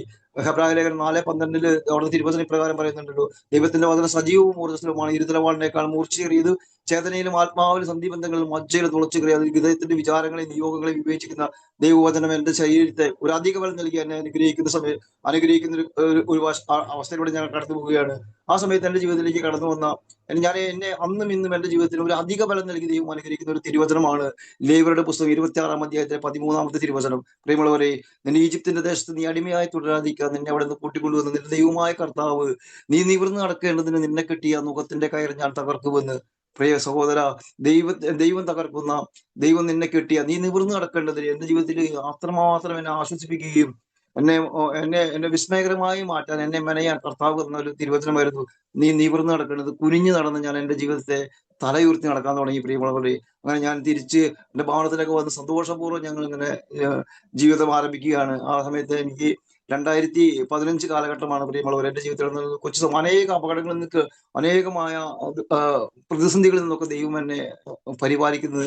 അവൻ ദൈവത്തിന്റെ തിരുവചന പ്രകാരം, സങ്കീർത്തന തിരുവചന പ്രകാരം പറയുന്നില്ലേ, അവൻ കർത്താവിൽ ആശ്രയിച്ചു, അത്യുന്നതൽ വാസമർപ്പിച്ചു, ഒരു തിന്മയും അവന് വരികയില്ല, ഒരു അനർത്ഥവും അവന്റെ കൂടാരത്തിൽ സമീപിക്കുകയില്ല എന്ന്. പ്രിയ സഹോദര സഹോദരിമാരെ, എന്റെ ജീവിതത്തിൽ ദൈവത്തിന്റെ ഈ തിരുവചനങ്ങളൊക്കെ എന്റെ ജീവിതത്തിൽ ഇങ്ങനെ അതൊക്കെ എനിക്ക് വേണ്ടി എഴുതപ്പെട്ടതുപോലെ, എന്റെ ജീവിതത്തെ അത്രമാത്രം മാറ്റിമറിക്കുന്നത് പോലെ എന്റെ ജീവിതത്തെ അത് മുന്നോട്ട് നയിക്കാൻ തുടങ്ങി. അനർത്ഥങ്ങൾ വരില്ല. പക്ഷെ ആ ചിന്തയുമായി ജീവിച്ചിരുന്ന എന്റെ ജീവിതത്തിൽ 2015 എന്റെ ജീവിത പങ്കാളി 3ാമത്തെ കൊച്ചിന് ഉദരത്തിലായിരിക്കുന്ന ഒരു സമയമാണ്. ഇന്ന് ഞാനിങ്ങനെ ഒരു കൂലിപ്പണിക്ക് പോകുന്ന ഒരു സമയമാണ്. വീടിന്റെ അടുത്ത് നിന്ന് ഒരു 20 കിലോമീറ്റർ ദൂരെ അകലേക്ക് പോയിട്ടാണ് ജോലി ചെയ്യുക. ആ സമയത്ത് രാവിലെ ജീവിത പങ്കാളിക്ക് മുത്തം കൊടുത്ത്, മക്കൾക്കൊക്കെ മുത്തം കൊടുത്ത്, 3ാമത്തെ കൊച്ചു ഉദരത്തിലായിരിക്കുന്ന ആ കുഞ്ഞിന് ഞാൻ ഉമ്മ കൊടുത്ത് ഞാൻ പുറത്തിറങ്ങുമ്പോൾ, പ്രിയമുള്ളവരെ, എനിക്കറിയില്ലായിരുന്നു ഞാൻ എന്റെ യാത്രയ്ക്കുള്ളിൽ ഇങ്ങനെ ഒരു ദുരന്തം ഉണ്ടായിരിക്കുമെന്ന്, അല്ലെങ്കിൽ ദുരന്തം എന്നെ സമീപിക്കുമെന്ന് എനിക്കറിയില്ലായിരുന്നു. വളരെ സന്തോഷവാനായി ഞാൻ തിരിച്ച് പോവുകയാണ്. ആ പോകുന്ന സമയത്ത് അന്ന് തൊഴിലിടത്തൊരു അസൗകര്യം മൂലം എനിക്ക് ജോലി ചെയ്യാൻ സാധിക്കാതെ ഞാൻ തിരിച്ച് വടക്കേ ബസ് സ്റ്റാൻഡിൽ വരികയാണ്. അവിടെ വന്നപ്പോൾ എന്റെ മനസ്സിൽ അങ്ങനെ ചിന്ത തോന്നി, അല്പസമയം ദിവ്യകാരുണ്യ സന്നിധിയിലേക്ക് പോകാം. അങ്ങനെ ഒരു 9 മണി സമയം. പ്രിയമുള്ളവരെ, ഞാൻ തൃശ്ശൂർ സ്വരാജ്യം കൊണ്ട് മുറിച്ചു കിടക്കുന്ന സമയത്ത് ഞാൻ മുറിച്ചു കിടക്കാൻ ഞാൻ സ്വരം കേൾക്കും, നീ റോട്ടിൽ വീഴുമെന്ന്. അപ്പൊ ഞാൻ എന്റെ ബുദ്ധിക്ക് ഞാൻ വിചാരിച്ചത് ആ സ്വരത്തെ ഞാൻ അതിന് പ്രത്യുത്തരം നൽകാതെ ഞാൻ ഈ റോട്ടിലേക്ക് കടക്കുകയാണ്. പ്രിയമുള്ളവരെ, ഒരു പ്ലാറ്റ്ഫോമിലേക്ക് കാലെടുത്ത് വെക്കാൻ 2 സ്റ്റെപ്പ് മാത്രം ബാക്കി നിൽക്കുക. എന്നെ ഒരു ബൈക്ക് വന്ന് അതിന്റെ പരമാവധി വേഗതയിൽ വന്ന് എന്നെ ഇടിക്കും. ഞാനിങ്ങനെ ഉയരത്തിൽ പോയി തിരിച്ച് വീഴുക, തിരിച്ചു വന്നിങ്ങനെ കിടക്കുമ്പോൾ പുറകിൽ ഓട്ടോറിക്ഷകളും മറ്റു ആൾക്കാരൊക്കെ വന്ന് നിർത്തി എന്നെ ഈ ഓട്ടോറിക്ഷയിൽ എടുത്ത് കയറ്റുമ്പോൾ വലിയ അസ്വസ്ഥതകൾ. ആ തലകറങ്ങിയാണ് ഞാൻ വീണത്. പിന്നെ ഈ ഓട്ടോറിക്ഷയിൽ കയറ്റിയ അവരും അങ്ങനെ തട്ടിയൊക്കെ വിളിച്ചപ്പോൾ എനിക്ക് പെട്ടെന്ന് കുറച്ച് ദൂരം സഞ്ചരിക്കുന്ന എന്നിടയിൽ ഓർമ്മ വരുമ്പോൾ ഒരു സഹോദരൻ എന്നെ ഇങ്ങനെ ഓട്ടോറിക്ഷകളിൽ എന്നെ കെടുത്തിയിട്ട് കൊണ്ടുപോകുന്നത്. ആ സമയത്ത് ഇങ്ങനെ പറയുന്നുണ്ട്, ഈ സഹോദരന്റെ കാലൊക്കെ ഒടിഞ്ഞ് തൂങ്ങിയിട്ടുണ്ട്, അവിടെ ഇവിടെയൊക്കെ ഒടിവുകളുണ്ട്, 2-3 ഇടങ്ങളിലൊക്കെ ഒടിവുകളുണ്ട്, അതുകൊണ്ട് ഒടിഞ്ഞിട്ടുണ്ടെന്നാണ്. പ്രിയമുള്ളവർ, ഞാൻ കേൾക്കുമ്പോൾ എന്റെ ഹൃദയം ഇങ്ങനെ കത്തുക. ജീവിത പങ്കാളിയുടെ ഉദരത്തില് 3ാമത്തെ കുഞ്ഞിങ്ങനെ 6 മാസം പിന്നിട്ടിരിക്കുന്നു. ഞാനാണ് കുടുംബത്തിന്റെ ആശ്രയമായിട്ട് മുന്നോട്ട് പോകുന്നത്. കർത്താവിൽ മാത്രം ആശ്രയിച്ച്, ഈശോയിൽ മാത്രം ആശ്രയിച്ച് ഞാൻ ഇങ്ങനെ മുന്നോട്ട് പോവുക. അതിനിടയിലാണ് എന്റെ ജീവിതത്തിൽ ഈ എന്നേക്കും അപ്പൊ കാണുന്ന സമയത്ത് ഇങ്ങനെ ആളുകളൊക്കെ പറയുന്നുണ്ട്, ഒരു 6 മാസം 7 മാസം, ഒരു ദിവസം പോലും മുടങ്ങിയാൽ ജീവിതം മുന്നോട്ട് പോകാൻ വലിയ അസ്വസ്ഥത ബുദ്ധിമുട്ടൊക്കെ അനുഭവിക്കുന്ന ഒരു സമയത്ത് അങ്ങനെ ഞാനിങ്ങനെ പോകുമ്പോൾ ഇങ്ങനെ പിറുപിറുക്കുക, ഈ ഒരു അവസ്ഥ എന്റെ ജീവിതത്തിൽ ഉണ്ടായിപ്പോയല്ലോ. പ്രിയമുള്ളവരെ, നമ്മൾ മനുഷ്യന്റെ ബലയിലൊക്കെ വെളിപ്പെടുന്ന സമയം അതായിരുന്നു. അസ്വസ്ഥതകൾ, ബുദ്ധിമുട്ടുകൾ, കഷ്ടതകളൊക്കെ വരുമ്പോൾ നമ്മൾ ദൈവത്തെ ഇങ്ങനെ മറക്കാൻ തുടങ്ങും. ആ സമയത്ത് ഞാൻ ഇങ്ങനെ പറയും, നീയല്ലേ പറഞ്ഞേ കാത്തുകൊള്ളാം, അനർത്ഥങ്ങൾ വരില്ല എന്നൊക്കെ പറഞ്ഞ് നീ എന്നെ മുന്നോട്ട് കൊണ്ടുപോയില്ലേ എന്നൊക്കെ ചോദിച്ച് ഞാനിങ്ങനെ ദൈവത്തോട് പിറവിറക്കുമ്പോൾ അവിടെ നിന്ന് ഇങ്ങനെ പറയുക, എന്റെ അസ്ഥികളിൽ ഒന്നുപോലും നുറങ്ങിയിട്ടില്ലായിരുന്നു എന്ന്. പ്രിയ സഹോദര, എന്നിരുന്നാലും എന്റെ മനസ്സിൽ ഒരു അവിശ്വസ്തത ആ സമയത്ത് ഇങ്ങനെ കടക്കുക, ഒരു അവിശ്വസ്തത ഇങ്ങനെ മനസ്സിലേക്ക് കടന്നു വരിക. എന്നിട്ട് ഞാൻ ജില്ലാശുപത്രിയിൽ ചെന്നിറങ്ങുമ്പോൾ എന്നെ ഒരു സ്ട്രക്ചറിൽ ഇരുത്തി ഡോക്ടറെ അടുത്ത് കൊണ്ട് ചെല്ലുമ്പോൾ ഡോക്ടർ എന്നെ പരിശോധിക്കുന്നത്, എഴുന്നേറ്റ് നിൽക്കാൻ പറയും. എഴുന്നേറ്റ് നിൽക്കുമ്പോൾ പറയുമ്പോൾ ഇടത് കാല് താഴ്ത്ത് മുട്ടുന്നില്ല, അതിങ്ങനെ താഴ്ത്ത് മുട്ടാതെ ഇങ്ങനെ വളഞ്ഞു കെടുക്കുന്നു, ഒരു 2 ഇഞ്ച് താഴെ മുട്ടാതെ, അത്ര അങ്ങനെ ഒരു ആർച്ച് പോലെയായി ഇടത് കാല് ഇങ്ങനെ വളഞ്ഞു നിൽക്കുന്നത്. ഡോക്ടർ പറഞ്ഞത് ഇങ്ങനെയാണ്, 2-3 സ്ഥലത്ത് ഫ്രാക്ചർ ഉണ്ട്, പോയി ഒരു എക്സ്റേ എടുത്ത് വരാൻ പറഞ്ഞു. ഒരു എക്സ്റേ എടുത്ത് കൊണ്ടുവന്ന ആള് എന്നെ നോക്കും, ഇങ്ങനെ ഡോക്ടർ ഇങ്ങനെ എക്സ്റേ കൊണ്ടുവന്നിട്ട് നോക്കും. പിന്നെ 2ാമത് പോയിട്ട് പറഞ്ഞു, വീണ്ടും ഒരു എക്സ്റേ എടുത്തിട്ട് വരാൻ പറഞ്ഞു. അങ്ങനെ 2ാമത് എക്സ്റേ എടുത്ത് അത് നോക്കിയതിന് ശേഷം ആള് പറയുമോ, എക്സ്റേയിൽ പൊട്ടലൊന്നും കാണാനുള്ളൂ എന്ന് പറഞ്ഞു. താൻ ഒരു കാര്യം ചെയ്യും, കുറച്ച് സമയം അവിടെ വെയിറ്റ് ചെയ്യും, അല്പസമയം അവിടെ ഒരു മണിക്കൂർ ഒബ്സർവേഷനിൽ ഇരിക്കുകയും ഞാൻ കുറച്ച് കഴിഞ്ഞ് നോക്കാം എന്നൊക്കെ പറഞ്ഞ് എന്നെ അവിടെ ഇരുത്തി. ആ സമയത്ത് ഞാൻ ഇങ്ങനെ ദൈവത്തോട് ഇങ്ങനെ പെറുപെറുക്കുകയും, ദൈവമേ ഈശോയെ നീ എന്നെ കൈവിട്ടോ എന്നൊക്കെ ചോദിച്ച് ഞാനിങ്ങനെ ഈശോയായിട്ട് ഇങ്ങനെ മല്ലടിക്കുന്ന ഒരു അവസ്ഥയാണ്. ആ സമയത്ത് എന്റെ മനസ്സിലേക്ക് ഇങ്ങനെ ഒരു പ്രേരണ കടന്നു വരും, പ്രിയ സഹോദരങ്ങളെ, നീ ദൈവമല്ലേ, എന്റെ ദൈവമല്ലേ, നീ എന്നെ കാത്തുകൊള്ളാമെന്നൊക്കെ പറഞ്ഞ് എന്നെ ഇങ്ങനെ അത്രമാത്രം പരിപാലിച്ച് എന്റെ ഈശോ എന്നെ കൈവിട്ടു എന്നുള്ള രീതിയിലൊക്കെ ഞാൻ ഇങ്ങനെ പ്രതികരിക്കുന്ന സമയത്ത് എന്റെ ഉള്ളിലേക്ക് ഇങ്ങനെ ഇങ്ങനെ ഒരു 70 സിനിമയുടെ സ്ക്രീൻ കാണുന്നത് പോലെ ഒരു ഇങ്ങനെ ഒരു വചനം ഇങ്ങനെ ഞാൻ ഇങ്ങനെ എഴുതി കാണിക്കുന്നത് കാണുന്നിങ്ങനെ. പ്രിയമുള്ളവരെ, അത് ഇപ്രകാരമായിരുന്നു. എസെക്കിയേൽ 37:7 അവിടുത്തെ തിരുവചന പ്രകാരം പറഞ്ഞ, അവിടുന്ന് കൽപ്പിച്ചതുപോലെ ഞാൻ പ്രവചിച്ചു, അപ്പോൾ ഒരു ശബ്ദമുണ്ടായി, ഒരു കിരികിരാ ശബ്ദം, വേർപെട്ടു പോയ അസ്ഥികൾ കൂടിയോജിക്കപ്പെട്ടു എന്ന്.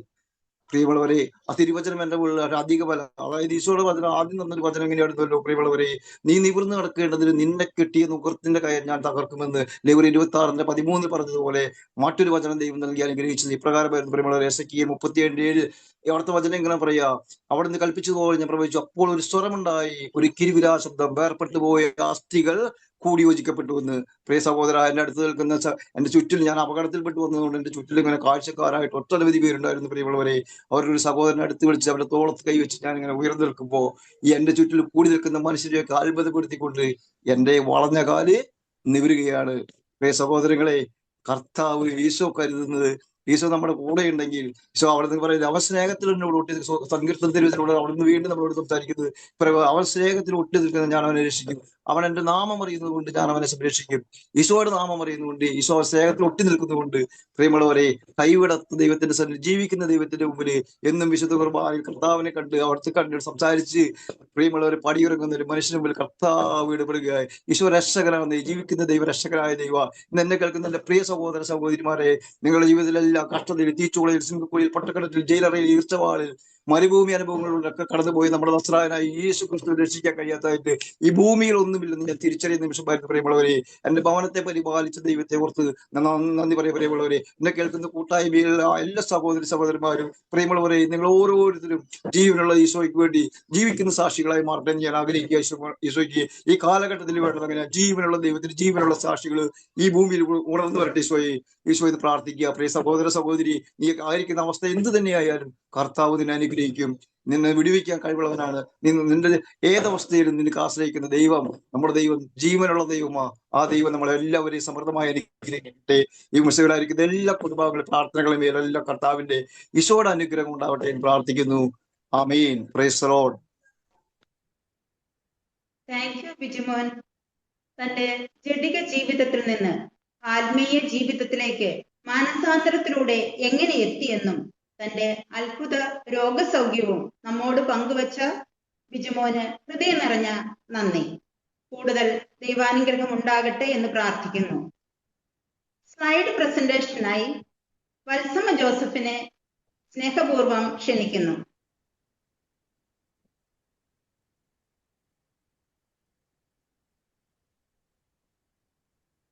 ഈശോമിശിഹായ്ക്ക് സ്തുതിയായിരിക്കട്ടെ. പ്രിയമുള്ളവരെ, അവർ തിരിച്ചു വന്ന് എൻ്റെ തണലിൽ വസിക്കും, പൂന്തോട്ടം പോലെ അവർ പുഷ്പിക്കും. ഹോസിയ പ്രവാചകനിലൂടെ കർത്താവ് അരുൾ ചെയ്ത ഈ വാക്കുകൾ ഇപ്പോൾ നമ്മുടെ ജീവിതത്തിൽ അന്വർത്ഥമായിരിക്കുകയാണ്. പാപവഴിയെ നടന്നിരുന്ന നാം യേശുവിനോട് സ്നേഹ സംഭാഷണം നടത്തുന്ന ഈ സുഹൃത്തിനെ പോലെ തിരിച്ചു വന്ന് അവിടുത്തോടൊപ്പം ഇരിക്കുകയാണ്. യേശു ക്രിസ്തുവിലൂടെയുള്ള രക്ഷ സ്വന്തമാക്കാൻ വിശ്വാസ പ്രത്യുത്തരം നൽകണമെന്ന് കഴിഞ്ഞ ആഴ്ച നമ്മൾ മനസ്സിലാക്കി. രക്ഷയെക്കുറിച്ച് കേട്ടു, വിശ്വസിച്ചു. വിശ്വാസ പ്രത്യുത്തരത്തിലൂടെ നമ്മൾ പ്രത്യുത്തരം നൽകിക്കൊണ്ട് നമ്മൾ നല്ല കുമ്പസാരം നടത്തി. ഇപ്പോൾ അതിൻ്റെ ആനന്ദത്തിലാണ് നാം ഇപ്പോൾ ആയിരിക്കുന്നത്. ഇവിടെ മിക്ക പ്രവാചകൻ 7-ാം അധ്യായം 19-ാം വചനം പറയുന്നു, ആഴിയുടെ അഗാധത്തിലേക്ക് നമ്മുടെ പാപങ്ങളെ അവിടുന്ന് തൂത്തെറിയും. അതുപോലെ എഫെസോസ് 2:13 പറയുന്നു, ഒരിക്കൽ വിദൂരസ്ഥരായിരുന്ന നിങ്ങൾ ഇപ്പോൾ യേശുവിൽ അവന്റെ രക്തം വഴി സമീപസ്ഥനായിരിക്കുന്നു. വിശ്വാസ പ്രത്യുത്തരം നൽകിക്കഴിഞ്ഞ് നമുക്ക് രക്ഷയുടെ പൂർണ്ണതയിൽ നിലനിൽക്കണമെങ്കിൽ, മരണം വരെയും ഈ രക്ഷയുടെ ആനന്ദം അനുഭവിച്ചുകൊണ്ട് ജീവിക്കണമെങ്കിൽ മാനസാന്തര പ്രത്യുത്തരം കൂടി നൽകേണ്ടതുണ്ട്. മാനസാന്തര പ്രത്യുത്തരം എന്താണെന്ന് വളരെ വ്യക്തമായി നമ്മുടെ പ്രൊക്ലമേഷൻ നടത്തിയ ജോണിയേട്ടൻ പറയുകയുണ്ടായി. ഇവിടെ എന്താണ് മാനസാന്തരം എന്ന് പറയുന്നു? രക്ഷിച്ചവനിലുള്ള ആഴമായ വിശ്വാസത്തിന്റെയും ഏറ്റുപറച്ചിലിന്റെയും വിട്ടുകൊടുക്കലിന്റെയും വിശിഷ്യ ആശ്രയബോധത്തിന്റെയും പരിണിത ഫലമാണ് മാനസാന്തരം. 2 കൊരിന്തോസ് 5:17 പറയുന്നു, ക്രിസ്തുവിലായിരിക്കുന്നവൻ പുതിയ സൃഷ്ടിയാണ്, പഴയത് കടന്നുപോയി, പുതിയത് വന്നു കഴിഞ്ഞു. എന്താണ് മാനസാന്തര പ്രത്യുത്തരം എന്ന് CCC catechism of the Catholic church, കത്തോലിക്ക സഭയുടെ മതബോധന ഗ്രന്ഥമാണ് അത്. അതിന്റെ 143-ാമത്തെ ഖണ്ഡികയിൽ അത് വളരെ വ്യക്തമായി പ്രതിപാദിക്കുന്നുണ്ട്. അതിങ്ങനെയാണ്: അനുദപിച്ച് പാപമോചനം നേടിയ മനുഷ്യൻ തന്റെ ബുദ്ധിയെയും മനസ്സിനെയും പൂർണ്ണമായി ദൈവത്തിന് സമർപ്പിക്കുന്നു. സ്വയം വെളിപ്പെടുത്തുന്ന ദൈവത്തിന് മനുഷ്യൻ തന്റെ അസ്തിത്വം മുഴുവൻ സമർപ്പിച്ചുകൊണ്ട് പ്രത്യുത്തരം നൽകുന്നു. നമ്മളിപ്പോൾ ജീവിച്ചിരിക്കുന്നു എന്ന അവസ്ഥയാണ് അസ്തിത്വം എന്നുകൊണ്ട് ഉദ്ദേശിക്കുന്നത്. നമുക്ക് കിട്ടിയ മരണശിക്ഷ ക്രിസ്തു ഏറ്റെടുത്തു, അവൻ മരിച്ചു, നമ്മളെ ജീവിക്കാൻ അനുവദിച്ചു. അപ്പോൾ നമ്മളെ പാപമില്ലാത്തവരെ പോലെ സ്വതന്ത്രരായി ജീവിക്കാൻ അനുവദിച്ചവന് നമ്മളെ മുഴുവനായും വിട്ടുകൊടുക്കുന്നതാണ് മാനസാന്തര പ്രത്യുത്തരം. അങ്ങനെ മുഴുവനായി വിട്ടുകൊടുക്കുമ്പോൾ നമുക്ക് പറയാൻ സാധിക്കും, Jesus, you are my everything, എല്ലാറ്റിനും ഉപരിയാണങ്ങ്, അങ്ങന്റെ സർവസ്വവുമാണെന്ന് പറയാനായിട്ട് സാധിക്കും. ഇങ്ങനെ എല്ലാം യേശുവിനെ സമർപ്പിക്കുമ്പോൾ വലിയ വാഗ്ദാനമാണ്, വലിയ പ്രതിഫലം നമുക്ക് നൽകുന്നുണ്ട്. അത് മത്തായിയുടെ സുവിശേഷം 19:29 നമുക്ക് കാണാം. എൻ്റെ നാമത്തെ പ്രതി ഭവനത്തെയോ സഹോദരന്മാരെയോ സഹോദരികളെയോ പിതാവിനെയോ മാതാവിനെയോ മക്കളെയോ വയലുകളെയോ പരിത്യജിക്കുന്ന ഏതൊരുവനും 100 ഇരട്ടി ലഭിക്കും, അവൻ നിത്യജീവൻ അവകാശമാക്കുകയും ചെയ്യും. നിത്യജീവനും അതുപോലെ ഈ ലോകത്തിൽ 100 ഇരട്ടി അനുഗ്രഹങ്ങളുമാണ് അവിടുന്ന് വാഗ്ദാനം ചെയ്യുന്നത്. ഗലാത്യ 6:14 ഓർമ്മ വരിക, നമ്മുടെ കർത്താവായ യേശു ക്രിസ്തുവിന്റെ കുരിശിലല്ലാതെ മറ്റൊന്നിലും മേന്മ ഭാവിക്കാൻ എനിക്ക് ഇടയാകാതിരിക്കട്ടെ. എല്ലാം വിട്ടുകൊടുത്തുകൊണ്ട് കുരിശിനെ ആശ്ലേഷിക്കുമ്പോൾ ഈ ജീവിതത്തിലും വരും ജീവിതത്തിലും ദൈവത്തോടൊപ്പമായിരിക്കാം. ഇനി ദൈവത്തിന് പൂർണ്ണമായി സമർപ്പിച്ച ധാരാളം വ്യക്തികളെ നമുക്ക് വിശുദ്ധ ഗ്രന്ഥത്തിൽ കാണാനായിട്ട് സാധിക്കും. ലൂക്ക 1:28 പരിശുദ്ധ മറിയത്തിന്റെ സമർപ്പണത്തെ പറ്റി പറയുന്നു. തന്റെ വിവാഹ നിശ്ചയം നടത്തിയിരുന്ന ജോസഫിനോട് ഒന്ന് ചോദിക്കാതെ, മാതാപിതാക്കളുടെയോ പുരോഹിതന്റെയോ അഭിപ്രായം തേടാൻ നിൽക്കാതെ ദൈവനിശ്ചയത്തിന് മറിയം സ്വയം സമർപ്പിക്കുന്നതായി കാണാം. ഇതാ കർത്താവിന്റെ ദാസി, നിന്റെ വാക്ക് എന്നിൽ നിറവേറട്ടെ. ഇതാണ് ദൈവനിശ്ചയം അറിയിക്കാൻ വന്ന ഗബ്രിയേൽ ദൂതനോട് പരിശുദ്ധ അമ്മ പറഞ്ഞത്. ഇത് പൂർണ്ണമായ ഒരു സമർപ്പണമായിരുന്നു. വിവാഹത്തിന് മുൻപ് ഗർഭിണിയായി കാണപ്പെട്ടാൽ കല്ലേറും അതുപോലെ മരണവുമാണ് തന്നെ കാത്തിരിക്കുന്നതെന്ന് പരിശുദ്ധ അമ്മയ്ക്ക് നന്നായി അറിയാമായിരുന്നു.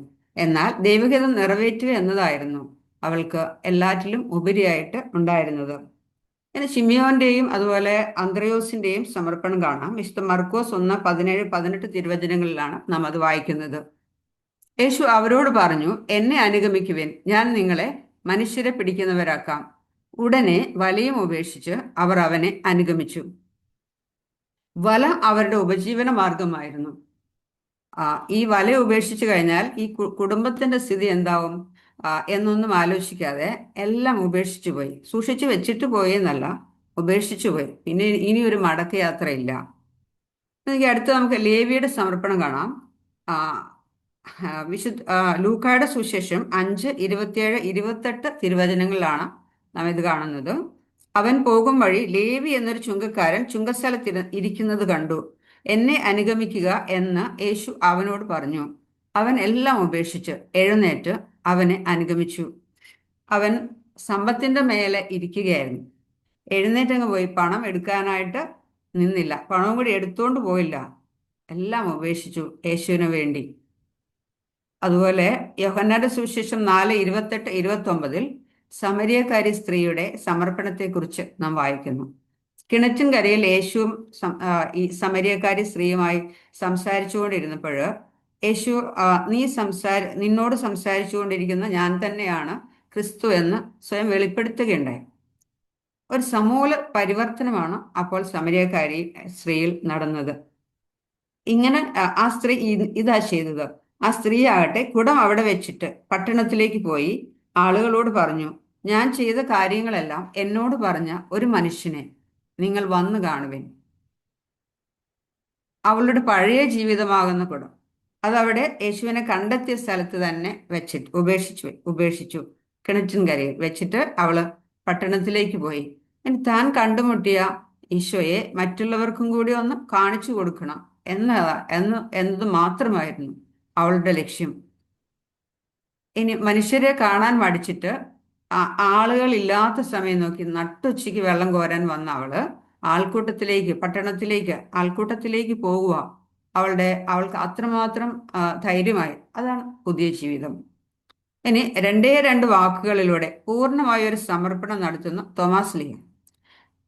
തൻ്റെ അവന്റെ ആണിപ്പഴുതുകൾ ഞാൻ കാണുകയും എൻ്റെ വിരലുകൾ അതിലിടുകയും ചെയ്തല്ലാതെ ഞാൻ വിശ്വസിക്കുകയില്ലെന്ന് ശാഠ്യം പിടിച്ച തോമസ് ലീഹ. പിന്നീട് അപ്പസ്തോലന്മാർക്ക് യേശു പ്രത്യക്ഷപ്പെട്ടപ്പോൾ തോമസ് കൂടെ ഉണ്ടായിരുന്നു.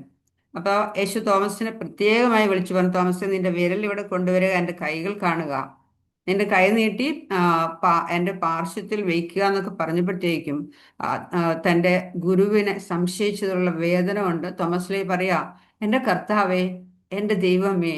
ഈ 2 വാക്കുകളിൽ അവൻ സകലതും അടങ്ങിയിരുന്നു. ഒരു സമ്പൂർണമായ ശരണപ്പെടലായിരുന്നു അത്. ഇനി അതുപോലെ സാവൂളിന്റെ സമർപ്പണം നമുക്കറിയാം. ജീവിതം മുഴുവനും കർത്താവിന് സമർപ്പിച്ചുകൊണ്ട് മാനസാന്തര പ്രത്യുത്തരം നടത്തിയ ഒരു വ്യക്തിയാണ് സാവൂൾ. അപ്പസ്തോല പ്രവർത്തനം 9, 4, 5 തിരുവചനങ്ങളിൽ നാം പൗലോസ് ലീഹായുടെ മാനസാന്തരത്തിന് ഇടയായ സാഹചര്യം വായിക്കുന്നുണ്ട്. അവൻ നിലം പതിച്ചു. ഒരു സ്വരം തന്നോട് ഇങ്ങനെ ചോദിക്കുന്നത് കേട്ടു, സാവൂൾ, സാവൂൾ, നീ എന്തിന് എന്നെ പീഡിപ്പിക്കുന്നു? അവൻ ചോദിച്ചു, കർത്താവേ, അങ്ങ് ആരാണ്? അപ്പോൾ ഇങ്ങനെ മറുപടി ഉണ്ടായി, നീ പീഡിപ്പിക്കുന്ന യേശുവാണ് ഞാൻ. പിന്നീട് നമുക്കറിയാം, സൗൾ മാനസാന്തരപ്പെട്ട് പൗലോസായി മാറുന്നു. യേശുവിന് വേണ്ടി എല്ലാം ഉപേക്ഷിച്ച് അവനോടൊപ്പം ജീവിക്കുകയും അവന് വേണ്ടി മരിക്കുകയും ചെയ്തവനാണ് വിശുദ്ധ പൗലോസ്. നമുക്ക് പാപിനിയായ സ്ത്രീയുടെ സമർപ്പണം നോക്കാം. പ്രിയമുള്ളവരെ, ഞാൻ ഒരു കാര്യം നിങ്ങളോട് തുറന്നു പറയട്ടെ. ഈ പാപിനിയായ സ്ത്രീയുടെ സമർപ്പണത്തിന് വലിയ പ്രാധാന്യമൊന്നും കൊടുക്കാതെ ഈ സ്ലൈഡ് പ്രസന്റ് ചെയ്യാൻ ഞാൻ ഒരുങ്ങുന്ന സമയത്ത് വചന ഭാഗങ്ങളിലൂടെയൊക്കെ കടന്നുപോയി. അപ്പോൾ ഇതിന് വലിയ പ്രാധാന്യം കൊടുക്കാതെ ജസ്റ്റ് ഒന്ന് സൂചിപ്പിച്ചങ്ങ് പോകാമെന്ന് വിചാരിച്ചു. പെട്ടെന്നാണ് എൻ്റെ മനസ്സിൽ ഈ പാപിനിയായ സ്ത്രീയുടെ സമർപ്പണം പറയുന്ന വചനഭാഗം ഒന്ന് ശ്രദ്ധിച്ച് വായിച്ച് ധ്യാനിക്കാനായിട്ട് ഒരു ഉൾപ്രേരണ ലഭിച്ചു. ഞാനതിങ്ങനെ വായിച്ചു പോകുമ്പോൾ അത് ലൂക്കായുടെ സുവിശേഷം 7-ാം അധ്യായം 36 മുതൽ 50 വരെയുള്ള നീണ്ട ഒരു വിവരണ ഭാഗമാണ്. അതിൽ 36 എത്തിയപ്പോഴത്തേക്കും എൻ്റെ കണ്ണിങ്ങനെ നിറഞ്ഞ് ഒഴുകാനായിട്ട് തുടങ്ങി. എങ്ങനെയാണ് യഥാർത്ഥത്തിലുള്ള വിശ്വാസ പ്രത്യുത്തരവും അതുപോലെ മാനസാന്തര പ്രത്യുത്തരവും നൽകേണ്ടതെന്നൊരു വലിയ ഉൾക്കാഴ്ച എനിക്ക് അതിലൂടെ ലഭിച്ചു. സാധിക്കുന്നവരെല്ലാവരും ആ ഒരു വചനഭാഗം നന്നായി വായിച്ച് ധ്യാനിച്ചാൽ അതുപോലെയുള്ളൊരു നല്ലൊരു വിശ്വാസ പ്രത്യുത്തരവും മാനസാന്തര പ്രത്യുത്തരവും കൊടുക്കാനായിട്ട് സാധിക്കും. യേശു രക്ഷകനാണ്, പാപമോചകനാണെന്ന് കേട്ടപ്പോൾ ഫരിസേയനായ ശിമയോന്റെ വീട്ടിൽ യേശു വിരുന്നിനെത്തിയിട്ടുണ്ടെന്ന് കേട്ട് അവിടെ ചെല്ലുക. അവിടെ ചെന്ന് അവനെ കണ്ടെത്തി കാൽക്കലങ്ങ് വീണു. എന്നിട്ട് തൻ്റെ ഹൃദയമാകുന്ന ഭവനത്തിലേക്ക് ആ രക്ഷകനെ കണ്ണുനീരുകൊണ്ട് കാല് കഴുകി മുടി കൊണ്ട് തുടച്ച് പ്രവേശിപ്പിച്ചു നാഥനും രക്ഷകനുമായി സ്വീകരിച്ചു. എന്നിട്ട് അന്ന് വരെ അവൾ ചെയ്തിരുന്ന പാപങ്ങളെക്കുറിച്ചുള്ള അനുതാപ കണ്ണുനീര് ഒഴുക്കുന്നത് കാണാം. അതിനുശേഷം തൻ്റെ പാപങ്ങൾക്കെല്ലാം വേണ്ടി മരണം വരിക്കാൻ പോകുന്ന, വേദന അനുഭവിച്ച് പീഡ അനുഭവിച്ച് മരിക്കാൻ പോകുന്നവനെ ആശ്വസിപ്പിച്ചുകൊണ്ട് സ്നേഹചുംബനം കൊടുക്കുന്നതായിട്ട് കാണാം. അതുപോലെ അവന്റെ മരണം, തനിക്ക് വേണ്ടിയുള്ള അവന്റെ മരണം പ്രഖ്യാപിച്ചുകൊണ്ട് അവന്റെ ശവസംസ്കാര ചടങ്ങിനെ സൂചിപ്പിക്കുന്ന സുഗന്ധതൈലം പൂശുന്നത് കാണാം. അങ്ങനെ പൂശി ശവസംസ്കാരമൊക്കെ നടത്തി മരിച്ചെന്ന് ഉറപ്പുവരുത്തിയിട്ട് അവൾ പോയില്ല. അവിടെ കാത്തു നിന്ന് യേശു ഉയർക്കുന്നത് വരെ അവനോടൊപ്പം തനിക്കും പാപമില്ലാതെ ഉയർക്കണം. അപ്പൊ അവൾ അവിടെ കാത്തു നിന്നിട്ട് ഉദ്ധിതനായ യേശുവിന്റെ സമാധാനവും സ്വാതന്ത്ര്യവും ഹൃദയത്തിൽ പേറിക്കൊണ്ട് പുതിയ ജീവിതത്തിലേക്ക് പ്രവേശിക്കുന്നതായിട്ട് നാം കാണാം. പ്രിയമുള്ളവർ, ഇതാണ് യഥാർത്ഥത്തിലുള്ള ഒരു ആ, ആ, വിശ്വാസ മാനസാന്തര പ്രത്യുത്തരം. ആ, അതുപോലെ ആ, നമ്മുടെ സാക്ഷ്യം പറഞ്ഞ ബിജുമോൻ പറഞ്ഞു, പരിസരം ഒന്നും ഓർക്കാതെ ആ, എല്ലാം മറന്ന് വാവിട്ട് കരഞ്ഞ് അനുദപിച്ച് യേശുവിനെ സ്വന്തമാക്കി തിരിച്ചു പോന്ന, ധ്യാന കേന്ദ്രത്തിൽ നിന്ന് തിരിച്ചു പോന്ന ബിജുമോന്റെ സാക്ഷ്യം നമ്മളെ വല്ലാതെ സ്പർശിച്ചിട്ടുണ്ട്. അതേപോലെ ഈ പാപിനിയായ സ്ത്രീയുടെ പോലെ തന്നെ ഉള്ള ഒരു സമർപ്പണമാണ് ബിജുമോൻ ഇവിടെ സാക്ഷ്യത്തിൽ നടത്തിയതായിട്ട് നമ്മളോട് പറഞ്ഞത്. ഇനി സമ്പൂർണ്ണ സമർപ്പണം എന്ന് പറയുന്നത് നമ്മുടെ എല്ലാം, നമ്മെ തന്നെയും നമുക്കുള്ളതിനെയും എല്ലാം നമ്മളെ വീണ്ടെടുത്ത യേശു ക്രിസ്തുവിന് പൂർണ്ണമായി സമർപ്പിക്കുന്നതാണ് മാനസാന്തരം. അങ്ങനെയാണ് നമുക്ക് പ്രത്യുത്തരം നൽകാൻ സാധിക്കുക, എല്ലാം വിട്ടുകൊടുത്തുകൊണ്ട്. പോസിറ്റീവ്സും നെഗറ്റീവ്സും ഒക്കെ നമ്മുടെ പോസിറ്റീവ്സ്, ധന്യതകൾ, നേട്ടങ്ങൾ, അനുഗ്രഹങ്ങൾ, ബന്ധങ്ങൾ, സമ്പത്ത്, ഈ ലിസ്റ്റിൽ ഇത്രേ പറയുന്നുള്ളെങ്കിലും നമുക്കിനിയും ഓരോ വ്യക്തിക്കും അനുസരിച്ച് അതങ്ങനെ നീണ്ട് നീണ്ട് നീണ്ട് നമുക്ക് ലിസ്റ്റ് എല്ലാം സമർപ്പിക്കാം. അങ്ങനെ നമുക്കറിയാലോ, നമ്മുടെ രാജാവ് യാചകന്റെ അടുത്ത് കൈ നീട്ടിയപ്പോൾ യാചകൻ എന്ത് ചെയ്തു? ഒരു സ്വർണ്ണ തരി രാജാവിന്റെ കരങ്ങളിലേക്ക് വെച്ചു കൊടുത്തു. രാജാവ് അത് വാങ്ങി സന്തോഷത്തോടെ പോയി. ഈ യാചകൻ വീട്ടിൽ ചെന്ന് ഭാണ്ഡമൊക്കെ കുടഞ്ഞിട്ട് അരിയൊക്കെ നോക്കുമ്പോൾ ഒരു മണി അരി സ്വർണമായിട്ടുണ്ട്. അപ്പോൾ യാചകൻ ഇങ്ങനെ സങ്കടത്തോടെ വിചാരിക്കുക, എല്ലാം കൊടുത്തിരുന്നെങ്കിൽ ഈ എല്ലാ അരിമണികളും പൊന്നായി മാറിയനെ. നമുക്ക് യേശുക്രിസ്തു സമർപ്പിക്കുന്നതൊക്കെ അതുപോലെയാണ്. ഈ പൊന്നാകുക എന്നുള്ളതല്ല ഉദ്ദേശിക്കുന്നത്, വിശുദ്ധീകരിച്ച് തൻ്റെ വിലയേറിയ തിരുരക്തം കൊണ്ട് വിശുദ്ധീകരിച്ച് അനുഗ്രഹമാക്കി നമുക്ക് തിരിച്ചു തരും. അതുകൊണ്ട് എല്ലാം സമർപ്പിക്കുക. പോസിറ്റീവ്സ് മാത്രം പോരാ, നെഗറ്റീവ്സും, നമ്മുടെ പാപങ്ങളും നമ്മുടെ മുറിവുകളും ഭാരങ്ങളും ഒക്കെ ഏറ്റെടുക്കാൻ വന്നവനാണ് അവൻ. ഭാരങ്ങളെ സമർപ്പിക്കുക, തഴക്കദോഷങ്ങൾ സമർപ്പിക്കുക, പിരിമുറുക്കങ്ങൾ സമർപ്പിക്കുക. ഈ പിരിമുറുക്കങ്ങളുടെ കാര്യം പറഞ്ഞപ്പോൾ ഞാനൊരു കാര്യം ഓർത്തു പോവുക. എൻ്റെ മോനെ +2 ഒക്കെ പഠിച്ചു കഴിഞ്ഞു. അവൻ LLB ചെയ്യാൻ വേണ്ടി മംഗലാപുരത്തേക്ക് പോയപ്പോൾ അവിടെ ഒരു ദിവസം അവൻ എന്നെ വിളിച്ചിട്ട് പറഞ്ഞു, പോയപ്പോൾ മുതൽ എനിക്ക് നല്ല ടെൻഷൻ ഉണ്ട് അവൻ്റെ പഠിത്തം വഴുപ്പി പോകാന്നൊക്കെ. അപ്പോൾ ഒരു ദിവസം എന്നെ വിളിച്ചിട്ട് അവൻ പറഞ്ഞു, അമ്മേ, എൻ്റെ കൂടെ എൻ്റെ കൂടെ പഠിക്കുന്ന അക്ഷയയുടെ അച്ഛൻ മരിച്ചു, ഞാൻ ഇന്ന് പാലക്കാട് പോവാണ്. അപ്പോൾ അവന് സെമസ്റ്റർ എക്സാം നടന്നുകൊണ്ടിരിക്കുകയായിരുന്നു. അപ്പം ഞാനിന്ന് പാലക്കാട് പോവാ, അവൻ്റെ അച്ഛൻ മരിച്ചു എന്ന് പറഞ്ഞപ്പം ഞാൻ ഉടനെ അവനോട് എടുത്ത പടി ചോദിച്ചു, മോനെ, നിനക്ക് നാളെ പരീക്ഷയല്ലേ? അത് ചോദിച്ചു കഴിഞ്ഞപ്പോഴാണ് അവൻ കുറേ സമയം മിണ്ടാതിരുന്നു. എന്നിട്ട് അവൻ എന്നോട് പറയുക, അമ്മ, ഞങ്ങൾ ഒരു പാത്രത്തിൽ നിന്ന് കൈയിട്ട് ഭക്ഷണം കഴിക്കുന്നതാ. അവൻ്റെ അച്ഛൻ മരിച്ചപ്പം ഞാൻ എങ്ങനെയാണ് അവൻ്റെ കൂടെ പോകാതിരിക്കുക? അപ്പോൾ അമ്മയല്ലേ എന്നോട് പറഞ്ഞിട്ടുള്ളത്, മറ്റുള്ളവരുടെ വേദനകളിലൊക്കെ നമ്മൾ വേദനകൾ കണ്ടില്ലെന്ന് വെക്കരുതെന്ന് അമ്മ തന്നെയല്ലേ എന്നോട് പറഞ്ഞിട്ടുള്ളതെന്ന് അവൻ എന്നോട് ചോദിച്ചു. പ്രിയമുള്ളവരെ, ഞാനങ്ങോട്ട് ഈ ഭൂമി പിളർന്ന് അങ്ങോട്ട് ഇല്ലാതായി പോയാലോ എന്ന് വിചാരിച്ചു പോയി. ഞാൻ അവൻ്റെ പഠനത്തെക്കുറിച്ച് മാത്രമേ ചിന്തിച്ചുള്ളൂ, അത്ര ടെൻഷനായിരുന്നു. അപ്പം ഞാൻ വിചാരിക്കുകയാണ്, അവൻ്റെ അച്ഛനെങ്ങനെ മരിച്ചെന്നൊരു വാക്ക് പോലും ഞാൻ ചോദിച്ചില്ല. അപ്പം ഞാൻ വിചാരിക്കുക, എൻ്റെ സമർപ്പണമൊക്കെ എത്രമാത്രം ഞാൻ സമർപ്പണത്തിൽ ആഴപ്പെടാനുണ്ടെന്ന്. അതിനുശേഷം അതെനിക്കൊരു വലിയ ബോധ്യമായിരുന്നു. ഞാൻ പൂർണ്ണമായും യേശുവിനെ സമർപ്പിച്ചു. പിന്നെ അവൻ വിളിച്ചാലും ഇല്ലെങ്കിലും എനിക്കൊരു പ്രശ്നവുമില്ലാതായി. അത് അവനോട് ദേഷ്യമുള്ളത് കൊണ്ടോ സ്നേഹമില്ലാഞ്ഞിട്ടോ അല്ല, എന്നെക്കാളും അവനെ കരുതുന്ന യേശുവിൻ്റെ കരങ്ങളിൽ അവൻ സുരക്ഷിതനാണ്. എന്ത് സംഭവിച്ചാലും യേശു അറിയാതെ സംഭവിക്കില്ല എന്നുള്ള ഒരു വലിയ ബോധ്യത്തിലേക്ക് വരാൻ എനിക്ക് സാധിച്ചു. അതുപോലെ തന്നെ നമ്മുടെ ആദിമസഭയുടെ സമർപ്പണം നമുക്ക് നോക്കാം. അത് പറയുന്നത് അപ്പസ്തോല പ്രവർത്തനം 4:34 വചനത്തിലാണ്. ആദിമസഭയുടെ സമർപ്പണത്തിൽ ഇങ്ങനെ പറയുന്നു, അവരുടെ ഇടയിൽ ദാരിദ്ര്യം അനുഭവിക്കുന്നവൻ ആരും ഉണ്ടായിരുന്നില്ല. കാരണം പറമ്പും വീടും സ്വന്തമായി ഉണ്ടായിരുന്നവരെല്ലാം അവയത്രയും വിറ്റ് കിട്ടിയ തുക അപ്പസ്തോലന്മാരുടെ കാൽക്കൽ അർപ്പിച്ചു. ഈ കാൽക്കൽ അവർ പൂർണ്ണമായിട്ടും അർപ്പിക്കുകയാണ്, ഒന്നും മാറ്റിവെക്കാതെ. എല്ലാവർക്കും വേണ്ടി തുല്യമായി വീതിക്കപ്പെടാൻ വേണ്ടിയാണ് മാറ്റിവെച്ചത്. 5 അപ്പവും 5 മീനും വിട്ടുകൊടുത്തു, അല്ലേ? അപ്പൊ എല്ലാവർക്കും തൃപ്തിയാകുന്നത് വരെ ലഭിക്കുകയാണ്. അപ്പൊ എല്ലാവർക്കും ഈക്വലായി ലഭിക്കാൻ വേണ്ടിയാണ് അവരത് സമർപ്പിക്കുന്നത്. ഇനി നമുക്ക് ക്രിസ്തുവിന്റെ സമർപ്പണത്തെ പറ്റി നോക്കാം. ക്രിസ്തുവിന്റെ സമർപ്പണം, എൻ്റെ കർത്താവ്, ഈ ക്രിസ്തുവിന്റെ സമർപ്പണത്തെ പറ്റി പറയാൻ എനിക്കൊരു യോഗ്യതയുമില്ല. കർത്താവെ, അങ്ങേക്ക് മഹത്വം.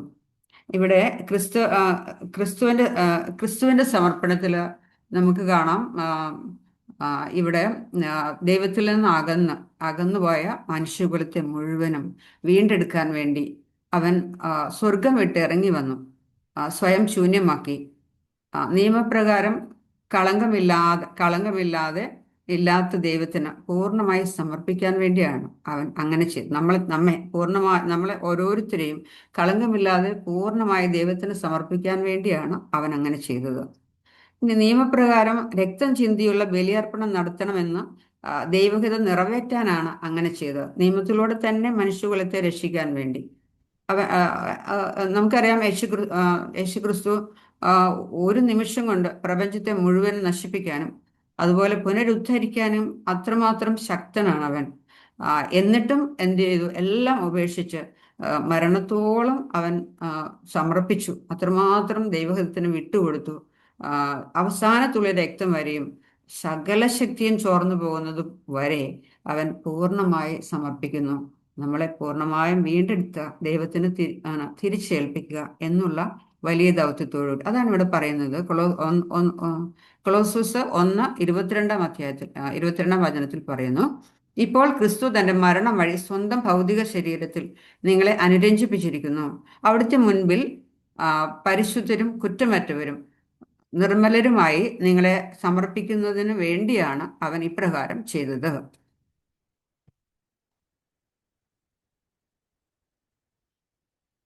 ഇനി ഇവിടെ നമുക്ക് രൂപാന്തരീകരണം, എന്താണ് രൂപാന്തരീകരണം എന്ന്? രൂപാന്തരീകരണം എന്ന് പറഞ്ഞാൽ മനസ്സാന്തരം അല്ലെ. ഇത് ഇവിടെ പറയുന്നത്, നിങ്ങൾ ഈ ലോകത്തിന് അനുരൂപരാകരുത്, പ്രത്യുത മനസ്സിന്റെ നവീകരണം വഴി രൂപാന്തരപ്പെടുവിൻ. മനസ്സിന്റെ നവീകരണം അഥവാ രൂപാന്തരം എങ്ങനെയാണ് പ്രാപിക്കേണ്ടത് എന്ന് പറയും. ഇനി മാനസാന്തരം എന്ന് പറയുന്നത് എന്താണെന്ന് വളരെ വ്യക്തമായിട്ട് ഇവിടെ കൊടുത്തിട്ടുണ്ട്. മാനസാന്തരം എന്ന് പറയുന്നത് പഴയ പാപങ്ങളിൽ നിന്നുള്ള പിന്മാറ്റമല്ല. നമ്മുടെ പ്രൊക്ലമേഷനിൽ ജോണിയേട്ടൻ അത് വളരെ വിശദമായി പറഞ്ഞു. അതുപോലെ പുതിയ പ്രാർത്ഥനകളോ പുതിയ നല്ല തീരുമാനങ്ങളോ പദ്ധതികളും ഒക്കെ ആയിട്ടുള്ള ജീവിതം യഥാർത്ഥ മാനസാന്തര ജീവിതമാണോ? ഇനി എന്താണ് യഥാർത്ഥ മാനസാന്തരം നോക്കാം. സ്വന്തം രക്തം കൊടുത്ത് നമ്മെ വിലയ്ക്ക് വാങ്ങിയ യേശുവിന് നമ്മുടെ ജീവിതത്തിന്റെ ഉടമസ്ഥനായി മനസ്സിലാക്കി അവന് നമ്മെ തന്നെ പൂർണ്ണമായി സമർപ്പിക്കലാണ് യഥാർത്ഥ മാനസാന്തരം. ഇനി പൂർണ്ണമായി വിട്ടുകൊടുക്കുക എന്ന് പറയുന്നത് എല്ലാവർക്കും പെട്ടെന്ന് അങ്ങ് ചെയ്യാൻ പറ്റില്ല. കാരണം ധാരാളം ക്ലിങ്ങിങ്സ് ഉണ്ടാവും. ഈ ക്ലിങ്ങിങ്സ് അതായത് അള്ളിപ്പിടുത്തങ്ങൾ ഉണ്ടാവും. അവയൊക്കെ പിടിവിടണം, അല്ലെങ്കിൽ അവയൊക്കെ വിട്ടുകൊടുത്താൽ മാത്രമേ നമുക്ക് പൂർണ്ണമായ ഒരു രക്ഷയിലേക്ക് വരാനായിട്ട് സാധിക്കുകയുള്ളൂ. എന്തൊക്കെയാണ് നമ്മുടെ അള്ളിപ്പിടുത്തങ്ങൾ? നമുക്ക് ബന്ധനമായി മാറുന്ന ബന്ധങ്ങളുണ്ട്, അതിൽ നിന്ന് നമ്മൾ പിടിവിടണം. അതുപോലെ സമ്പത്തിന്റെ ആർഭാടങ്ങളിൽ നിന്ന് പിടിവിടണം. ബന്ധനമാകുന്ന സാഹചര്യങ്ങളുണ്ട്. ഞാനിപ്പോൾ വിശുദ്ധ അഗസ്റ്റിന്റെ ജീവിതത്തിലൊരു സംഭവം ഓർക്കുക. അഗസ്റ്റിൻ മാനസാന്തര ജീവിതത്തിലേക്ക് വരുന്നതിന് മുൻപ് തന്നോടുകൂടി പാപം ചെയ്തൊരു സ്ത്രീ അഗസ്റ്റിനെ കാണാനിടയായപ്പോൾ അഗസ്റ്റിനെ വിളിക്കുക, അഗസ്റ്റിൻ നീ ഇത് ഞാനാണ്, നീ ഇങ്ങോട്ട് കയറി വരിക, ഞാൻ നിന്നെ നോക്കിയിരിക്കുകയായിരുന്നു. അപ്പൊ അഗസ്റ്റിൻ എന്താ പറയുന്നത്? അത് ഞാനല്ല, നിനക്ക് പരിചയമുള്ള അഗസ്റ്റിൻ മരിച്ചുപോയി, നീ ഇപ്പോൾ കാണുന്നത് പുതിയ അഗസ്റ്റിനാണ് എന്ന് പറഞ്ഞ് അവളിൽ നിന്ന് ഓടി രക്ഷപ്പെടാനായിട്ട് ശ്രമിക്കുന്നതാണ്. കാരണം അങ്ങനെയുള്ള സാഹചര്യങ്ങളെ പോലും ഒഴിവാക്കാനായിട്ടുള്ള ഒരു ശ്രമം നമ്മൾ നടത്തുമ്പോഴാണ് പൂർണ്ണമായ മാനസാന്തരം സംഭവിക്കുന്നത്. അതുപോലെ നമ്മുടെ തഴക്കങ്ങളിൽ നിന്ന്, ലോകത്തിന്റെ അറിവുകൾ നൽകുന്ന നെഗറ്റീവ് ചിന്തകളിൽ നിന്നൊക്കെ നമ്മൾ പിടിവിടണം. ചിലർക്ക് പോയവർ പോലും ഉപേക്ഷിക്കുകയല്ല, വിട്ടുകൊടുക്കില്ല. അവരുപയോഗിച്ച വസ്തുക്കൾ പോലും തിരുശേഷിപ്പ് പോലെ കരുതി വീട്ടിൽ സൂക്ഷിക്കാറുണ്ട്. അതൊക്കെ വലിയ ബന്ധനമാണ്, ക്ലിങ്ങിങ്സ് ആണ്. എല്ലാം വിട്ടുകളയുക, ഉപേക്ഷിക്കുക, ആത്മാവ് രക്ഷപ്പെടട്ടെ. ഇനി എല്ലാം ദൈവഹിത പ്രകാരം നടക്കാൻ നമ്മെ തന്നെ ഉദ്യുതനായ ക്രിസ്തുവിന് വിട്ടുകൊടുക്കുന്നതാണ് യഥാർത്ഥത്തിലുള്ള മാനസാന്തരം. ജഡിക മനുഷ്യനിൽ നിന്നും ആത്മീയ മനുഷ്യരിലേക്കുള്ള മാറ്റമാണത്. വീണ്ടും ദുർമോഹങ്ങളാൽ കലുഷിതമായ മനസ്സിനെ അഥവാ പഴയ മനുഷ്യനെ ഉരിഞ്ഞു കളഞ്ഞ് പുതിയ മനുഷ്യനായി ക്രിസ്തുവിനെ ധരിക്കുമ്പോൾ മാത്രമേ മാനസാന്തരത്തിന്റെ ഫലങ്ങൾ പുറപ്പെടുവിക്കാൻ നമുക്ക് സാധിക്കുകയുള്ളൂ. പുതിയ മനുഷ്യനെ പുതിയ പുതിയ ഹൃദയത്തിൽ സ്വീകരിക്കണം. ഇവിടെ ഒരു വചനം ഓർക്കുകയാണോ? യൂദാ നിവാസികളെ യൂദായിലും ജെറുസലേമിലെയും നിവാസികളെ, നിങ്ങളുടെ തരിശുഭൂമി ഉഴുതുമറിക്കുവിൻ, മുള്ളുകൾക്കിടയിൽ വിത്ത് വിതയ്ക്കരുത്. അപ്പൊ ഈ പുതിയ ജീവിതം ആരംഭിക്കുന്നത് എപ്പോഴും ഉഴുതുമറിച്ച് പുതിയ നിലത്തായിരിക്കണം. നമ്മുടെ ഹൃദയ പരിച്ഛേദനം സ്വീകരിക്കണം. അവിടെയാണ് നമ്മൾ ക്രിസ്തുവിനെ സ്വീകരിക്കേണ്ടത്. എല്ലാം വിട്ടുകൊടുത്ത് പഴയതെല്ലാം മാറ്റിക്കളഞ്ഞിട്ട് പഴയ മനുഷ്യനെ ഉരിഞ്ഞു മാറ്റിയിട്ട് പുതിയത് ധരിക്കുക. ദുർമോഹങ്ങളാൽ കലുഷിതമായ മനസ്സിനെ അഥവാ പഴയ മനുഷ്യനെ ഉരിഞ്ഞു കളഞ്ഞ് പുതിയ മനുഷ്യനായ ക്രിസ്തുവിനെ ധരിക്കുമ്പോൾ മാത്രമാണ് മാനസാന്തരത്തിന്റെ ഫലം. അതുപോലെ എനിക്ക് ഒന്നുമില്ലെന്നും എല്ലാറ്റിൻ്റെയും മേൽ അധികാരമുള്ളവൻ എന്നെ സ്വന്തമാക്കിയിരിക്കുന്നു എന്നുമുള്ള ബോധ്യത്തിൽ ജീവിക്കുന്നതാണ് മാനസാന്തരത്തിന്റെ പ്രതിഫലനം. എനിക്കൊന്നുമില്ല, കാരണം അവൻ എന്നെ വിലയ്ക്ക് വാങ്ങിയതുകൊണ്ട് ഇനിയെല്ലാം അവന്റെ സ്വന്തമാണെന്ന് വെച്ച് മനസ്സിന് മാറ്റം വന്നു. ഇന്ന് നമ്മുടെ മനസ്സല്ല, ക്രിസ്തുവിന്റെ മനസ്സായിരിക്കണം. അപ്പൊ ക്രിസ്തുവിനെല്ലാം വിട്ടുകൊടുക്കുക എന്നുള്ളതാണ് അതുകൊണ്ട് ഉദ്ദേശിക്കുന്നത്. ഉദ്ധാനം ചെയ്ത് അധികാരമേൽക്കുന്ന യേശുവിനെ നമുക്ക് കാണാം. യേശു അവരെ സമീപിച്ച് അരുളി ചെയ്തു, സ്വർഗത്തിലും ഭൂമിയിലുമുള്ള എല്ലാ അധികാരവും എനിക്ക് നൽകപ്പെട്ടിരിക്കുന്നു. മത്തായി 28:18 നമുക്ക് കാണാം. പിശാചിനെ നമ്മളെ തന്നെ വിട്ടുകൊടുത്തു. പിശാചിന്റെ വാക്കനുസരിക്കുക വഴി നമ്മൾ പിശാചിന്റെ നിയന്ത്രണത്തിലായിപ്പോയിരുന്നു. അപ്പം ദൈവം നമുക്ക് ഏൽപ്പിച്ചു തന്നിരുന്ന പ്രപഞ്ചത്തിന്റെയും അതുപോലെ സൃഷ്ടികർമ്മത്തിന്റെ എല്ലാ അധികാരം പിശാച് കൈയടക്കിയിരുന്നു. എന്നാൽ യേശു പരിഹാരബലി അർപ്പിച്ച് മനുഷ്യരെ വീണ്ടെടുത്തപ്പോൾ അതിൻ്റെ എല്ലാം അധികാരി യേശുവായി. അങ്ങനെ യേശു അധികാരം ഏറ്റെടുക്കുന്നതായിട്ട് നമുക്ക് കാണാം. സകലത്തിൻ്റെയും മേൽ ഇനി നമ്മുടെ ശരീരത്തിൻ്റെയോ ജീവിതത്തിൻ്റെയോ ജീവന്റെയോ മേൽ പിശാചിന് അധികാരമില്ല. യേശു ക്രിസ്തുവിനാണ് അധികാരം.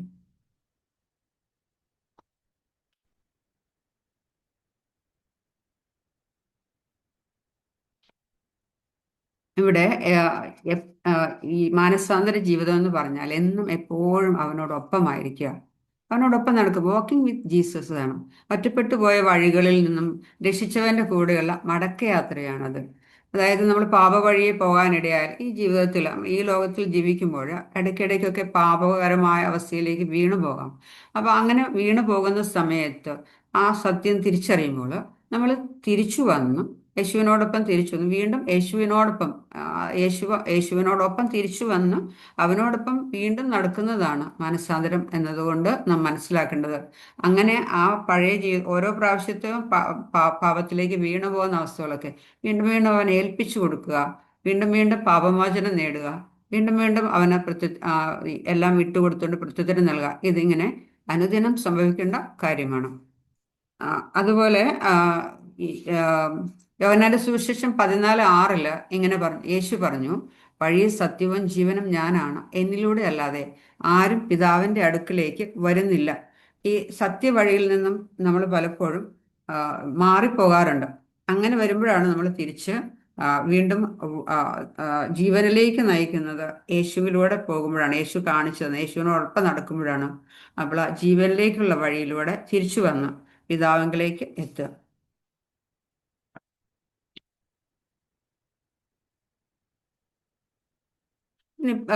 ഈ യേശുവിനെ കണ്ടുമുട്ടിയ നാം അവനോട് ഒരിക്കലും പിരിയാത്ത തരത്തിലുള്ള ഒരു ബന്ധം സ്ഥാപിക്കണമെന്നാണ് ഇവിടെ പറയുന്നത്. മാനസാന്തര ജീവിതം എന്ന് പറഞ്ഞാൽ അത് എപ്പോഴും കൂടെ ഉണ്ടായിരിക്കുക. എന്തെല്ലാം ദുരിതങ്ങൾ വന്നാലും അതാണ് ഇവിടെ പറയുന്നത്. ക്രിസ്തുവിന്റെ സ്നേഹത്തിൽ നിന്ന് ആര് നമ്മെ വേർപെടുത്തും? ക്ലേശമോ, ദുരിതമോ, പീഡനമോ, പട്ടിണിയോ, നഗ്നതയോ, ആപത്തോ, വാളോ? അതാണല്ലോ പാപിനിയായ സ്ത്രീയൊക്കെ എന്തെല്ലാം പ്രതിബന്ധങ്ങൾ ആ വിരുന്നശാലയിൽ ആരൊക്കെ ഉണ്ടാവും? വലിയ പ്രമാണികളൊക്കെ ഉണ്ടാവും. അവരൊക്കെ എന്ത് ഒന്നും വിചാരിച്ചില്ല. പിടിച്ച് ജയിലിൽ അടയ്ക്കുമെന്ന് പോലും ഒന്ന് ഓർത്തു നോക്കി. യേശു ക്രിസ്തു ഒരു ചെറുപ്പക്കാരന്റെ കാൽക്കൽ വീണിട്ട് നിരന്തരം ഇങ്ങനെ കരയുക, കണ്ണ് മുടി കൊണ്ട് തുടയ്ക്കുക, ചുംബിക്കുക, ഇങ്ങനെയൊക്കെ ചെയ്തുകൊണ്ടിരുന്നാൽ എന്തൊക്കെ സംഭവിക്കാം. പക്ഷെ സ്നേഹം പ്രതിബന്ധം അറിയുന്നില്ല. അത് തന്നെയാണ് നമ്മുടെ ബിജുമോൻ സാക്ഷ്യത്തിൽ പറഞ്ഞത്. പരിസരം മറന്നിട്ട് വാവിട്ട് കരഞ്ഞു എന്നാ പറഞ്ഞത് അല്ലേ. അതൊക്കെ യേശുവിനോടുള്ള അതിയായ സ്നേഹത്തിൽ ആഴപ്പെടുമ്പോഴാണ് അങ്ങനെ സംഭവിക്കുന്നത്. ആ, അതുപോലെ ക്രിസ്തുവിന്റെ ക്രിസ്തു എന്നെ ധരിച്ച ആള് ഇനി ഞാനല്ല ഞാൻ ക്രിസ്തുവിനോട് കൂടി ക്രൂശിക്കപ്പെട്ടിരിക്കുന്നു. അതുകൊണ്ട് ഇനിമേൽ ഞാനല്ല ജീവിക്കുന്നത്, ക്രിസ്തുവാണ് എന്നിൽ ജീവിക്കുന്നത്. ഗലാത്യ 2:20 പറയുന്നു. ആ ഒരു ബോധ്യം വേണം. നമ്മൾ ക്രിസ്തുവിന്റെ മനോഭാവത്തോടു കൂടി വേണം നോക്കിക്കാണാൻ. ക്രിസ്തുവിന്റെ കണ്ണുകൊണ്ട് കാണണം, ക്രിസ്തുവിന്റെ മനസ്സുകൊണ്ട് ചിന്തിക്കണം. പകരം വ്യഭിചാരത്തിൽ പിടിക്കപ്പെട്ട സ്ത്രീയൊക്കെ കല്ലെറിയാൻ വേണ്ടി കൊണ്ടുവന്നപ്പോൾ യേശുവിന്റെ ആ മനോഭാവം എന്തായിരുന്നു? അപ്പൊ ആ സ്ത്രീയെ മാത്രം രക്ഷിക്കുക, ആ സ്ത്രീയുടെ പക്ഷം ചേർന്നില്ല. ആ സ്ത്രീയെ മാത്രം രക്ഷിക്കുക എന്നല്ല, രണ്ടു കൂട്ടരിലും പാപബോധം ഉണ്ടാക്കുക, രണ്ടു കൂട്ടരെയും രക്ഷിക്കുക, കല്ലെറിയാൻ വന്നവരെയും. അപ്പൊ രണ്ടു കൂട്ടർക്കും അവരുടെ പാപത്തെക്കുറിച്ചുള്ള ബോധം കൊടുത്തു. അങ്ങനെ ഒരു ചിന്ത, അങ്ങനെ ഒരു ആറ്റിറ്റ്യൂഡ്, അതായത് ക്രിസ്തുവിനെയാണ് നമ്മൾ ധരിച്ചിരിക്കുന്നവർ, ക്രിസ്തു ജീവിക്കുന്നവർ, ക്രിസ്തുവിന്റെ അവയവങ്ങളായി നമ്മൾ സ്വീകരിച്ചുകൊണ്ട് അങ്ങനെ ഒരു ജീവിതം നടത്തുക. ഇനി ഞാനല്ല, അവനാണ് എന്നിൽ ജീവിക്കുന്നത്. അതാണ് ഇവിടെ പറഞ്ഞത്. ഗലാത്യ 3:27 പറയുന്നു, ക്രിസ്തുവിനോട് ഐക്യപ്പെടാൻ വേണ്ടി സ്നാനം സ്വീകരിച്ചിരിക്കുന്ന നിങ്ങളെല്ലാവരും ക്രിസ്തുവിനെ ധരിച്ചിരിക്കുന്നു. അതുകൊണ്ട് ഇനി എൻ്റെ ശരീരത്തിൽ എനിക്കവരെ ഇങ്ങനെ വചനം പറയുന്നു, നിങ്ങൾ നിങ്ങളുടെ സ്വന്തമല്ല, നിങ്ങൾ വിലയ്ക്ക് വാങ്ങപ്പെട്ടവരാണ്. അതുകൊണ്ട് നിങ്ങളുടെ ശരീരത്തിൽ ദൈവത്തെ മഹത്വപ്പെടുത്തുവിൻ. അപ്പൊ ദൈവത്തെ മഹത്വപ്പെടുത്തിക്കൊണ്ടുള്ള പ്രവൃത്തികൾ മാത്രമാണ് ഇനിമേൽ നമ്മൾ ചെയ്യാൻ പാടുള്ളൂ. കാരണം യേശുക്രിസ്തു ചെയ്യുന്ന പ്രവർത്തികൾ മാത്രം. എങ്കിലേ നമുക്ക് യേശുക്രിസ്തുവിന് മഹത്വം കൊടുത്തുകൊണ്ട് ജീവിക്കാനായിട്ട് പറ്റുള്ളൂ. ഇനി പരിപൂർണത എന്ന ലക്ഷ്യം, അതായിരിക്കണം നമ്മുടെ ലക്ഷ്യം. ഓരോ നിമിഷവും വിശുദ്ധികൾ ജീവിച്ച് പരിപൂർണമായ രക്ഷ നേടുക എന്നുള്ളതാണ്. ഇത് എനിക്ക് കിട്ടിക്കഴിഞ്ഞെന്നോ ഞാൻ പരിപൂർണനായെന്നോ അർത്ഥമില്ല. ഇത് സ്വന്തമാക്കാൻ വേണ്ടി ഞാൻ തീവ്രമായി പരിശ്രമിക്കുകയാണ്. യേശുക്രിസ്തു എന്നെ സ്വന്തമാക്കിയിരിക്കുന്നു. ഫിലിപ്പി 3:12 പൗലോസ്ലീഹ പറയാ, ഇത്രയും വലിയ സുവിശേഷം, ഇത്രയും പീഡനങ്ങൾ യേശുവിന് വേണ്ടി ഏറ്റുവാങ്ങി, എന്നിട്ടും താൻ രക്ഷപ്പെടാൻ വേണ്ടി തീവ്രമായി പരിശ്രമിക്കുകയാണെന്നാണ് പൗലോസ്ലീഹ പറയുന്നത്. അപ്പൊ നമ്മളൊക്കെ എത്രമാത്രം പരിശ്രമിക്കണം നമ്മുടെ ജീവിതത്തിൽ യേശുക്രിസ്തുവിനോടൊപ്പം മരണം വരെയും ആ ഒരു രക്ഷയുടെ അനുഭവത്തിൽ തന്നെ ജീവിച്ചു പോകണമെങ്കിൽ. ഇനി യേശുക്രിസ്തു നമ്മെ സ്വന്തമാക്കിയിരിക്കുന്നു എന്ന അവബോധമാണ് പരിപൂർണതയിൽ എത്തിച്ചേരാമെന്ന പ്രത്യാശയിൽ നമ്മെ വളർത്തുന്നത്. ഈ അവബോധത്തിൽ എത്രമാത്രം നാം ആഴപ്പെടുന്നുവോ അത്രമാത്രം മാനസാന്തരത്തിന്റെ പ്രതിഫലനം നമ്മുടെ ജീവിതത്തിൽ നിഴലിക്കുന്നത് നമുക്കും മറ്റുള്ളവർക്കും അനുഭവവേദ്യമാകും.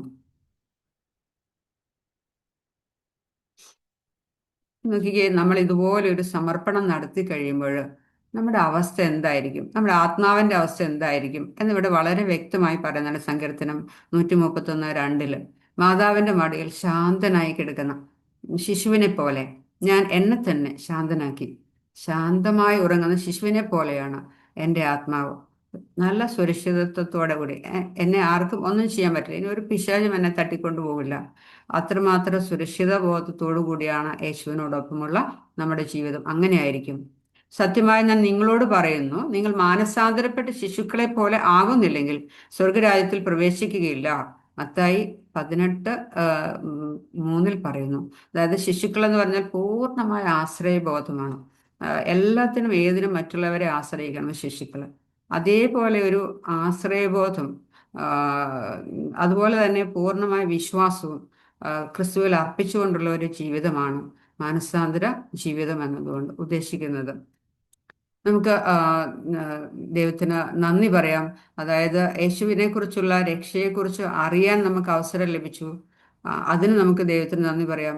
ഇനി ആ രക്ഷ എങ്ങനെ സ്വന്തമാക്കണമെന്ന് വിശ്വാസ പ്രത്യത്തിലൂടെയും അതുപോലെ മാനസാന്തര പ്രത്യത്തിലൂടെയും ആ രക്ഷ സ്വന്തമാക്കണമെന്ന് യേശു നമുക്ക് വെളിപ്പെടുത്തി തന്നു. വലിയ കൃപയാണ് ഈ വിശ്വാസം നമ്മളിൽ ജനിക്കുക എന്നുള്ളത്. ആ വിശ്വാസത്തിന് നമ്മൾ സഹകരിച്ചു കൊടുക്കുന്നതാണ് പ്രത്യുത്തരം.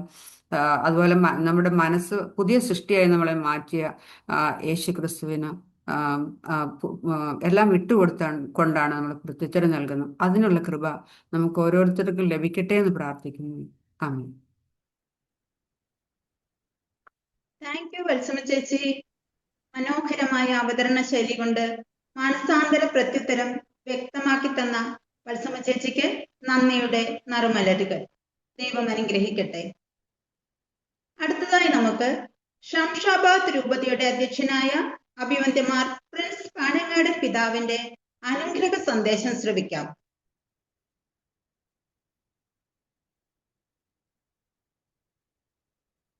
ഒന്ന് കോസ്റ്റ് ആക്കണേ.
ഞാനും തള്ളി പറയും. സ്വർഗരാജ്യത്തിൽ ഈശോ നമ്മെ ഏറ്റുപറയണമെങ്കിൽ ഈ ഭൂമിയിൽ നാം അവിടുത്തെ ഏറ്റുപറയേണ്ടിയിരിക്കുന്നു. ഈ ഉത്തരവാദിത്വം തിരിച്ചറിഞ്ഞ് ഈ ഭൂമിയിലായിരിക്കുന്നിടത്തോളം കാലം യേശുവിനെ സാക്ഷ്യം വഹിക്കാൻ വിളിക്കപ്പെട്ടവരാണ് എല്ലാ ക്രിസ്ത്യാനികളും. മാമോദീസായിൽ നിന്നാണ് സുവിശേഷ പ്രഘോഷണത്തിനുള്ള ദൈവവിളി ലഭിക്കുന്നത്. കാറ്റഗിസമസ് കാത്തലിക് ചർച്ചിന്റെ 900ാമത്തെ ഖണ്ഡിക വളരെ വ്യക്തമായി പഠിപ്പിക്കുന്നു. സുവിശേഷ പ്രഘോഷണത്തിനുള്ള വിളി, പ്രേക്ഷിത ദൈവവിളി ഒരു വ്യക്തിക്ക് ലഭിക്കുന്നത് മാമോദീസയിലൂടെയാണ്. അതുകൊണ്ട് മാമോദീസ സ്വീകരിച്ചിട്ടുള്ള എല്ലാവരും വിശ്വാസികളാണ്, പ്രേക്ഷിതരാണ് എന്ന വലിയ ബോധ്യം നമുക്കെല്ലാവർക്കും ഉണ്ടാകേണ്ടിയിരിക്കുന്നു. ഈ വലിയ തിരിച്ചറിവിൽ നിന്ന് പ്രേക്ഷിത പ്രവർത്തനങ്ങൾക്കായി സഹോദരീ സഹോദരങ്ങളെ പ്രേരിപ്പിക്കുന്ന ഒരുക്കുന്ന മിസിയോ പ്രിലിംസിന്റെ 19ാമത്തെ ബാച്ച് നടന്നു എന്നറിഞ്ഞതിൽ വളരെയധികം സന്തോഷിക്കുന്നു. ഈ ബാച്ചിൽ പങ്കെടുത്ത എല്ലാവർക്കും എല്ലാ ആശംസകളും നേരുന്നു. ദൈവം നിങ്ങളെ സമർത്ഥമായി അനുഗ്രഹിക്കട്ടെ. ലോകം മുഴുവൻ സുവിശേഷം പ്രഘോഷിക്കാനായി ആഹ്വാനം ചെയ്ത യേശുവിന്റെ കാൽപ്പാടുകൾ പിൻചെന്ന് നമ്മുടെ പ്രവർത്തന മേഖലകളിലും നമ്മുടെ ചുറ്റുവട്ടങ്ങളിലും സുവിശേഷം പ്രഘോഷിക്കാൻ നമുക്ക് പരിശ്രമിക്കാം. നിങ്ങളുടെ എല്ലാ പ്രവൃത്തികളെയും അഭിനന്ദനപൂർവ്വം നോക്കിക്കാണുന്നു. സർവശക്തനായ ദൈവം നിങ്ങളെ സമൃദ്ധമായി അനുഗ്രഹിക്കട്ടെ.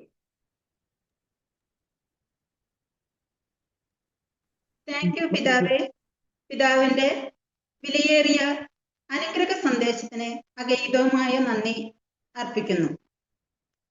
അടുത്തത് പാട്രൺസ് മെസ്സേജിനായി അഭിവന്യമാർ ജോയി ആലപ്പാട്ട് പിതാവിനെ സ്നേഹാദരവോടെ ക്ഷണിക്കുന്നു. Hello okay. പ്രിയ മിസിയോ ടീം അംഗങ്ങളെ, നിങ്ങളുടെ ഈ പ്രാർത്ഥന സംരംഭത്തിന് എൻ്റെ എല്ലാവിധ പിന്തുണയും എല്ലാവിധ സപ്പോർട്ടും ഞാൻ ആശംസിക്കുന്നു, പ്രാർത്ഥിക്കുന്നു. നിങ്ങളോടൊപ്പം ഞാൻ ഉണ്ടായിരിക്കുന്നതാണ്. എല്ലാ ശനിയാഴ്ചയും ഒരുപക്ഷെ നമുക്ക് നേരിൽ കാണുവാൻ സാധിച്ചില്ലെങ്കിലും കഴിയുന്ന ദിവസങ്ങളിലൊക്കെ നിങ്ങളോടൊപ്പം ആയിരിക്കുവാൻ ഞാൻ ആഗ്രഹിക്കുകയാണ്. നിങ്ങളുടെ ഈ സംരംഭം വളരെ നന്നായിട്ട് മുന്നേറുന്നു എന്ന് കാണുന്നത് വളരെ സന്തോഷമുണ്ട്.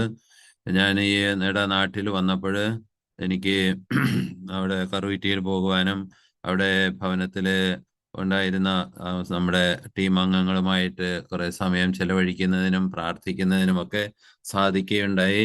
നിങ്ങളുടെ ആ വലിയ ഒരു കൂട്ടായ്മ ഏറ്റവും മഹത്തായതാണ്. അതിലൂടെ നമുക്ക് വളരെയധികം കാര്യങ്ങൾ സാധിക്കേണ്ടതായിട്ടുണ്ട്. നമുക്ക് ഒരു ടീം വർക്കിലൂടെ മാത്രമേ ഈ കാര്യങ്ങളെല്ലാം സാധിക്കുകയുള്ളൂ. ഈയിടെ നടന്ന മെത്രാന്മാരുടെ സിനഡില് ഏറ്റവും പ്രധാനമായ ഒരു കാര്യമായിരുന്നു നമ്മുടെ അൽമായരുടെ മിഷൻ പ്രവർത്തന മേഖലയെ ശക്തിപ്പെടുത്തുക എന്നുള്ളത്.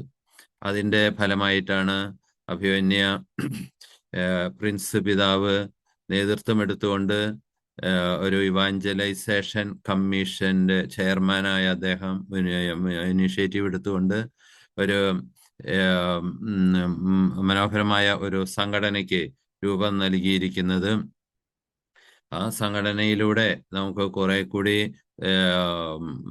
യുണൈറ്റഡ് ആയിട്ട് കുറെ കൂടി യോജിച്ചുകൊണ്ട് നമ്മുടെ പ്രവർത്തനങ്ങളെ കാഴ്ചവെക്കുവാനായിട്ട് നമുക്ക് സാധിക്കും എന്ന് പ്രതീക്ഷിക്കുകയാണ്. നമ്മൾ ഇനി അധികം അച്ഛന്മാരെയും കന്യാസ്ത്രീകളെയും മാത്രം ആശ്രയിച്ചുകൊണ്ട് നമ്മുടെ മിഷൻ പ്രവർത്തനങ്ങൾ ഇനി അധികം മുന്നോട്ട് പോകുമെന്ന് നാം വിചാരിക്കരുത്. നമുക്ക് ഒരു പാരഡിം ഷിഫ്റ്റ്, ഒരു വലിയ ഒരു വ്യതിയാനം നമ്മുടെ മനോഭാവത്തിലും നമ്മുടെ കാഴ്ചപ്പാടുകളിലും നമ്മുടെ പ്രവർത്തനങ്ങളിലും വരുത്തേണ്ടതായിട്ടുണ്ട്. ജനം ഈശോയ്ക്ക് വേണ്ടി ദാഹിക്കുന്ന ഒരു വലിയ ജനം നമ്മുടെ ചുറ്റിലുമുണ്ട്. അവരെ നമുക്ക് സാന്ത്വനിപ്പിക്കാൻ കഴിയുന്നത് അവരെ നമുക്ക് ആശ്വസിപ്പിക്കുവാൻ കഴിയുന്നത് നമുക്ക് അവർക്ക് ദൈവവചനം പകർന്നു കൊടുത്തുകൊണ്ട് പ്രത്യാശയുടെ ഒരു മനുഷ്യരായി ജീവിക്കുവാൻ അവരെ സഹായിക്കുക എന്നുള്ളതാണ്. ഒരുപക്ഷെ നമുക്ക് ഒത്തിരി സാമ്പത്തികമായിട്ടോ അല്ലെങ്കിൽ മറ്റ് അതുപോലുള്ള സോഷ്യൽ സർവീസിലൂടെയോ ഒന്നും ചിലപ്പോൾ ഒരുപക്ഷെ സാധിക്കുകയില്ലായിരിക്കാം. പക്ഷേ ദൈവവചനം മറ്റുള്ളവരിലേക്ക് എത്തിച്ചു കൊടുക്കാൻ കഴിയുന്നത് അവരെ സ്വയമേവ അവർക്ക് തങ്ങളുടെ നഷ്ടപ്പെട്ടു എന്ന് കരുതുന്ന ജീവിതത്തെ തിരിച്ചെടുക്കുന്നതിനും വീണ്ടെടുക്കുന്നതിനും കണ്ടുപിടിക്കുന്നതിനൊക്കെ അവരെ സഹായിക്കുന്നതാണ് ദൈവവചനം അവരെ സാധിക്കുന്നത്. അപ്പൊ ദൈവവചനം അവരിലേക്ക് എത്തിക്കാൻ കഴിയുന്ന വിധത്തിലുള്ള കൂട്ടായ്മകൾ സംഘടിപ്പിച്ചുകൊണ്ടും നമുക്ക് അവരെ നേരിട്ട് ദൈവവചനം പറഞ്ഞുകൊണ്ടും നമുക്ക് ഈ മിഷൻ പ്രവർത്തനം നമുക്ക് മുന്നോട്ട് കൊണ്ടുപോകാനായിട്ട് നമുക്ക് സാധിക്കും. 2-3 തരത്തില് നമുക്ക് ദൈവവചനം മിഷൻ വേല നമുക്ക് ചെയ്യുവാനായിട്ട് സാധിക്കും. സഭ വളർന്നിട്ടുള്ളത് എങ്ങനെയാണ്? സഭ ഈ നൂറ്റാണ്ടുകളിലൂടെ വളർന്നിട്ടുള്ളത് പ്രധാനമായും 2-3 പ്രേക്ഷിത പ്രവർത്തനങ്ങളിലൂടെയാണ്. ഒന്ന്, നമ്മുടെ ജനസംഖ്യയിലുണ്ടായിട്ടുള്ള വർധനവ്. അപ്പോൾ ഓരോ നാട്ടിലും ജനസംഖ്യയിൽ വർധനവ് വരുമ്പോൾ ആ ക്രിസ്ത്യൻ സമൂഹം പരമ്പരാഗതമായിട്ട് ക്രൈസ്തവ ജീവിതം സ്വീകരിക്കുന്നു. അവര് മാമോദീസ സ്വീകരിച്ച് ക്രൈസ്തവരായിട്ട് മാറുന്നു. അങ്ങനെ നാട് മുഴുവൻ ക്രൈസ്തവ ജനത തുടർന്നുകൊണ്ട് പോകുന്നു. അതുകൂടാതെ മറ്റൊന്നാണ്, നമ്മൾ ഡയറക്റ്റായിട്ട് നേരിട്ട് നമ്മൾ പ്രസംഗങ്ങളിലൂടെയും മറ്റ് സ്ഥാപനങ്ങളിലൂടെയും ഒക്കെ നമുക്ക് ദൈവവചനം പകർന്നു കൊടുക്കുന്നതിലൂടെ അവര് മാനസാന്തരപ്പെട്ട് വരുന്ന കാഴ്ചകള് പല സ്ഥലങ്ങളിലും നമുക്ക് കാണാനായിട്ട് സാധിക്കും. ഇനി ഇതൊന്നും കേട്ടിട്ടില്ലാത്ത ചിലരില് ദൈവം തന്നെ നേരിട്ട് ഇടപെട്ടുകൊണ്ട് അവരുടെ മനസാക്ഷിയില് ഈ പ്രകാശത്തിന് വേണ്ടിയിട്ട് ഒരു ഉൾക്കാഴ്ച അവർക്ക് കൊടുക്കുകയും അങ്ങനെ അവര് ആ പ്രകാശം തേടി ഈശോയിലേക്ക് എത്തുകയും ചെയ്യുന്ന അനുഭവങ്ങളും വളരെയധികം പേരിൽ നിന്ന് നമുക്ക് കാണാനായിട്ട് നമുക്ക് സാധിച്ചിട്ടുണ്ട്. അപ്പൊ ഇങ്ങനെയൊക്കെയാണ് നമുക്ക് ദൈവവചനം പകർത്താനായിട്ട് കഴിയുന്നത്. അതിലൂടെയാണ് ഈ ദൈവരാജ്യം വളർന്നുകൊണ്ടിരിക്കുന്നത്. അപ്പൊ അതിൽ നിന്ന് നമുക്ക് പിന്നോട്ട് പോകാനായിട്ട് കഴിയുകയില്ല. പിതാവ് പറഞ്ഞതുപോലെ മാമോദീസ സ്വീകരിച്ച നമ്മൾ എല്ലാവർക്കും ഉള്ള ഒരു ബാധ്യതയാണ്, ഒരു വലിയ ഉത്തരവാദിത്തമാണ് ദൈവവചനം മറ്റുള്ളവരിലേക്ക് എത്തിക്കുക. മറ്റുള്ളവരും എന്നെ പോലെ സന്തോഷിക്കുവാൻ ഇടയാകണം. അതാണ് ദൈവത്തിന്റെ ആഗ്രഹം. അപ്പോൾ ഒരു പ്രേക്ഷിത പ്രവർത്തനത്തെ കുറിച്ച് പറയുന്നത് എന്താണ്? ഒരു യാചകൻ മറ്റൊരു യാചകനോട് പറയുകയാണ്, എവിടെ നിനക്ക് ബ്രെഡ് കിട്ടും, എവിടെ നിനക്ക് അപ്പം കിട്ടും എന്നുള്ളത് വേറൊരു യാചകൻ വേറെ ഒരു യാചകനോട് പറയുന്നതാണ് ഒരു പ്രേക്ഷിത പ്രവർത്തനം എന്ന് പറയുന്നത്. അപ്പോൾ നമ്മുടെ നിരാശയിൽ കഴിയുന്ന ഒരുപാട് മനുഷ്യരുണ്ട്, വളരെയധികം പ്രയാസങ്ങളോടെ കടന്നു പോകുന്നവരുണ്ട്. പക്ഷെ അവർക്ക് ഒരു പ്രത്യാശയുടെ വചനങ്ങൾ നൽകിക്കൊണ്ട് അവരെ ധൈര്യപ്പെടുത്തുവാനും ശക്തിപ്പെടുത്തുവാനും നമുക്ക് കഴിയുമെങ്കിൽ അതാണ് നമുക്ക് ചെയ്യാൻ കഴിയുന്ന ഏറ്റവും വലിയ ഒരു കാര്യം. ഒരുപക്ഷെ നമ്മൾ ഭൂഖണ്ഡങ്ങൾ താണ്ടി നമുക്ക് പോകാൻ സാധിച്ചില്ല എന്ന് വരാം. എന്നാലും നമ്മുടെ ചുറ്റുപാടുകളിൽ തന്നെ പലപ്പോഴും മനക്ലേശങ്ങളാലും പല വിധത്തിലുള്ള നിരാശകളാലും ഒരു പ്രതീക്ഷിച്ച് നടന്നില്ല, കിട്ടിയില്ല എന്നുള്ള വിചാരത്തിൽ ജീവിതം തന്നെ അവസാനിപ്പിക്കാൻ തയ്യാറായി നിൽക്കുന്ന ചില മനുഷ്യരെയൊക്കെ നമുക്ക് കാണാം. അപ്പോൾ വളരെ പ്രയാസപ്പെട്ട് കഴിയുന്ന മനുഷ്യരുമായിട്ട് നമുക്ക് സമ്പർക്കം പുലർത്തുവാനും അവരെ ധൈര്യപ്പെടുത്തുവാനും ശക്തിപ്പെടുത്തുവാനും അവരെ എനർജൈസ് ചെയ്യാനും കഴിയുക എന്നുള്ളതാണ് നമുക്ക് ചെയ്യാൻ കഴിയുന്ന ഒരു വലിയ പ്രേക്ഷിത പ്രവർത്തനം. അതിന് നമ്മുടെ ഈ ടീം വർക്കിന് സാധിക്കട്ടെ. അവർക്ക് നിങ്ങൾ ചെയ്യുന്ന എല്ലാ സംരംഭങ്ങളിലും നമ്മുടെ സഭയുടെ എല്ലാവിധ ആശീർവാദവും നിങ്ങൾക്ക് ഉണ്ടായിരിക്കുന്നതാണ്. സഭയോട് ചേർന്ന് നമുക്ക് കൂടുതലായിട്ട് കർത്താവിന് വേണ്ടി പ്രവർത്തിക്കുവാനായിട്ട് നമുക്ക് ശ്രമിക്കാം. നിങ്ങളുടെ എല്ലാ സംരംഭങ്ങൾക്കും വിജയങ്ങൾ നേർന്നുകൊണ്ട് ഞാൻ പ്രാർത്ഥിക്കുന്നു. കർത്താവ് ഈശോയെ, ഈ സമൂഹത്തെ അനുഗ്രഹിക്കണമേ. ഇവരുടെ എല്ലാ സംരംഭങ്ങളെയും അവിടുന്ന് വിജയിപ്പിക്കണമേ. അവിടുന്ന് ഇവരോടൊപ്പം സഞ്ചരിക്കുകയും ഇവരുടെ എല്ലാ പ്രവർത്തനങ്ങളിലും ഇവരെ നയിക്കുകയും ഭരിക്കുകയും സംരക്ഷിക്കുകയും ചെയ്യണമേ. ആവശ്യമായ ബുദ്ധിശക്തിയും വിവേകവും വിജ്ഞാനവും വിശുദ്ധിയും ആരോഗ്യവും നൽകി ഇവരെ കാത്തുകൊള്ളണമേ. ഇവർക്ക് പരിശുദ്ധാത്മാവിന്റെ വരദാനങ്ങൾ സമൃദ്ധമായി നൽകുകയും ആ വരദാനങ്ങളിലൂടെ കൂടുതൽ നന്മ പ്രവർത്തിക്കാൻ ഇവർക്ക് സഹായകമാകുകയും ചെയ്യട്ടെ. സ്വന്തം കാര്യങ്ങളെയൊക്കെ എന്നതിനേക്കാൾ മറ്റുള്ളവരുടെ കാര്യങ്ങളെക്കുറിച്ച് കൂടുതൽ ബദ്ധശ്രദ്ധരാകുമ്പോൾ നമ്മുടെ ദുഃഖങ്ങൾ തന്നെ നമുക്ക് മറക്കുവാനായിട്ട് നമുക്ക് കഴിയുമല്ലോ. ഈശോയെ, അവിടുത്തെ പാതയിലേക്ക് ഞങ്ങളെ കൂട്ടിക്കൊണ്ടുവരണമേ. ഞങ്ങളുടെ എല്ലാ കുറവുകളെയും അവിടുന്ന് തന്നെ പരിഹരിക്കണമേ. ഞങ്ങൾ അങ്ങയുടെ വരപ്രസാദത്തിൽ നിറഞ്ഞ് അങ്ങയ്ക്ക് വേണ്ടി വേല ചെയ്യുവാൻ ഞങ്ങളെ സഹായിക്കണമേ. ഞങ്ങളായിരിക്കുന്ന സാഹചര്യങ്ങളെയും ഞങ്ങൾക്ക് നേതൃത്വം നൽകുന്ന എല്ലാ വ്യക്തികളെയും അവിടുന്ന് അനുഗ്രഹിച്ച് ആശീർവദിക്കണമേ. അങ്ങയുടെ പരിശുദ്ധാത്മാവിന്റെ സഹായം ഞങ്ങളോടുകൂടി എപ്പോഴും ഉണ്ടായിരിക്കണമേ. ഞങ്ങളുടെ അമ്മയായ പരിശുദ്ധ മറിയമേ, മാറിയോസേ പിതാവെ, വാഴ്ത്തപ്പെട്ടവരെ, വിശുദ്ധാത്മാക്കളെ, മാലാഖമാരെ ഞങ്ങളോടൊപ്പം ഉണ്ടായിരിക്കുകയും ചെയ്യണമേ. നമ്മുടെ കർത്താവ് ഈശോ മിശിഹായുടെ കൃപയും പിതാവായ ദൈവത്തിന്റെ സ്നേഹവും പരിശുദ്ധാത്മാവിന്റെ സഹവാസവും നാം എല്ലാവരോടും കൂടെ ഉണ്ടായിരിക്കട്ടെ, ഇപ്പോഴും എപ്പോഴും എന്നേക്കും. ആമേൻ. താങ്ക് യു പിതാവേ. പിതാവിന്റെ വിലയേറിയ സന്ദേശത്തിന് മിസിയോ ടീമിന്റെ ഹൃദയം നിറഞ്ഞ നന്ദി അറിയിക്കുകയാണ്. പിതാവിന്റെ ഞങ്ങൾക്ക് ഭയങ്കര സ്നോയാണ്. അതാണ് ഞാൻ ഇങ്ങനെ മൂടിപ്പതിച്ചൊക്കെ ഇരിക്കണത്. ആണോ? പിതാവിന്റെ കർമ്മമേഖലകള് കൂടുതൽ ദൈവാനുഗ്രഹം നിറഞ്ഞതാകട്ടെ എന്ന് ഞങ്ങൾ ആശംസിക്കുകയാണ്. പിതാവ് ഞങ്ങളുടെ ഈ കൂട്ടായ്മയ്ക്ക് നൽകുന്ന സേവനങ്ങൾക്ക് ഞങ്ങൾ ഹൃദയം നിറഞ്ഞ നന്ദി അറിയിക്കുകയാണ്. താങ്ക് യു കേട്ടോ. രജത ജൂബിലിയുടെ എല്ലാ ആശംസകളും പിതാവിന് നേരുന്നു. അത് ഇനിയും വരുന്നുണ്ട്, ദിവസങ്ങൾ വരുന്നുണ്ട്. ഞാൻ ഇനിയും പറയാം, പിന്നീട് ഞാൻ പറയുന്നതാണ്. ഓക്കെ.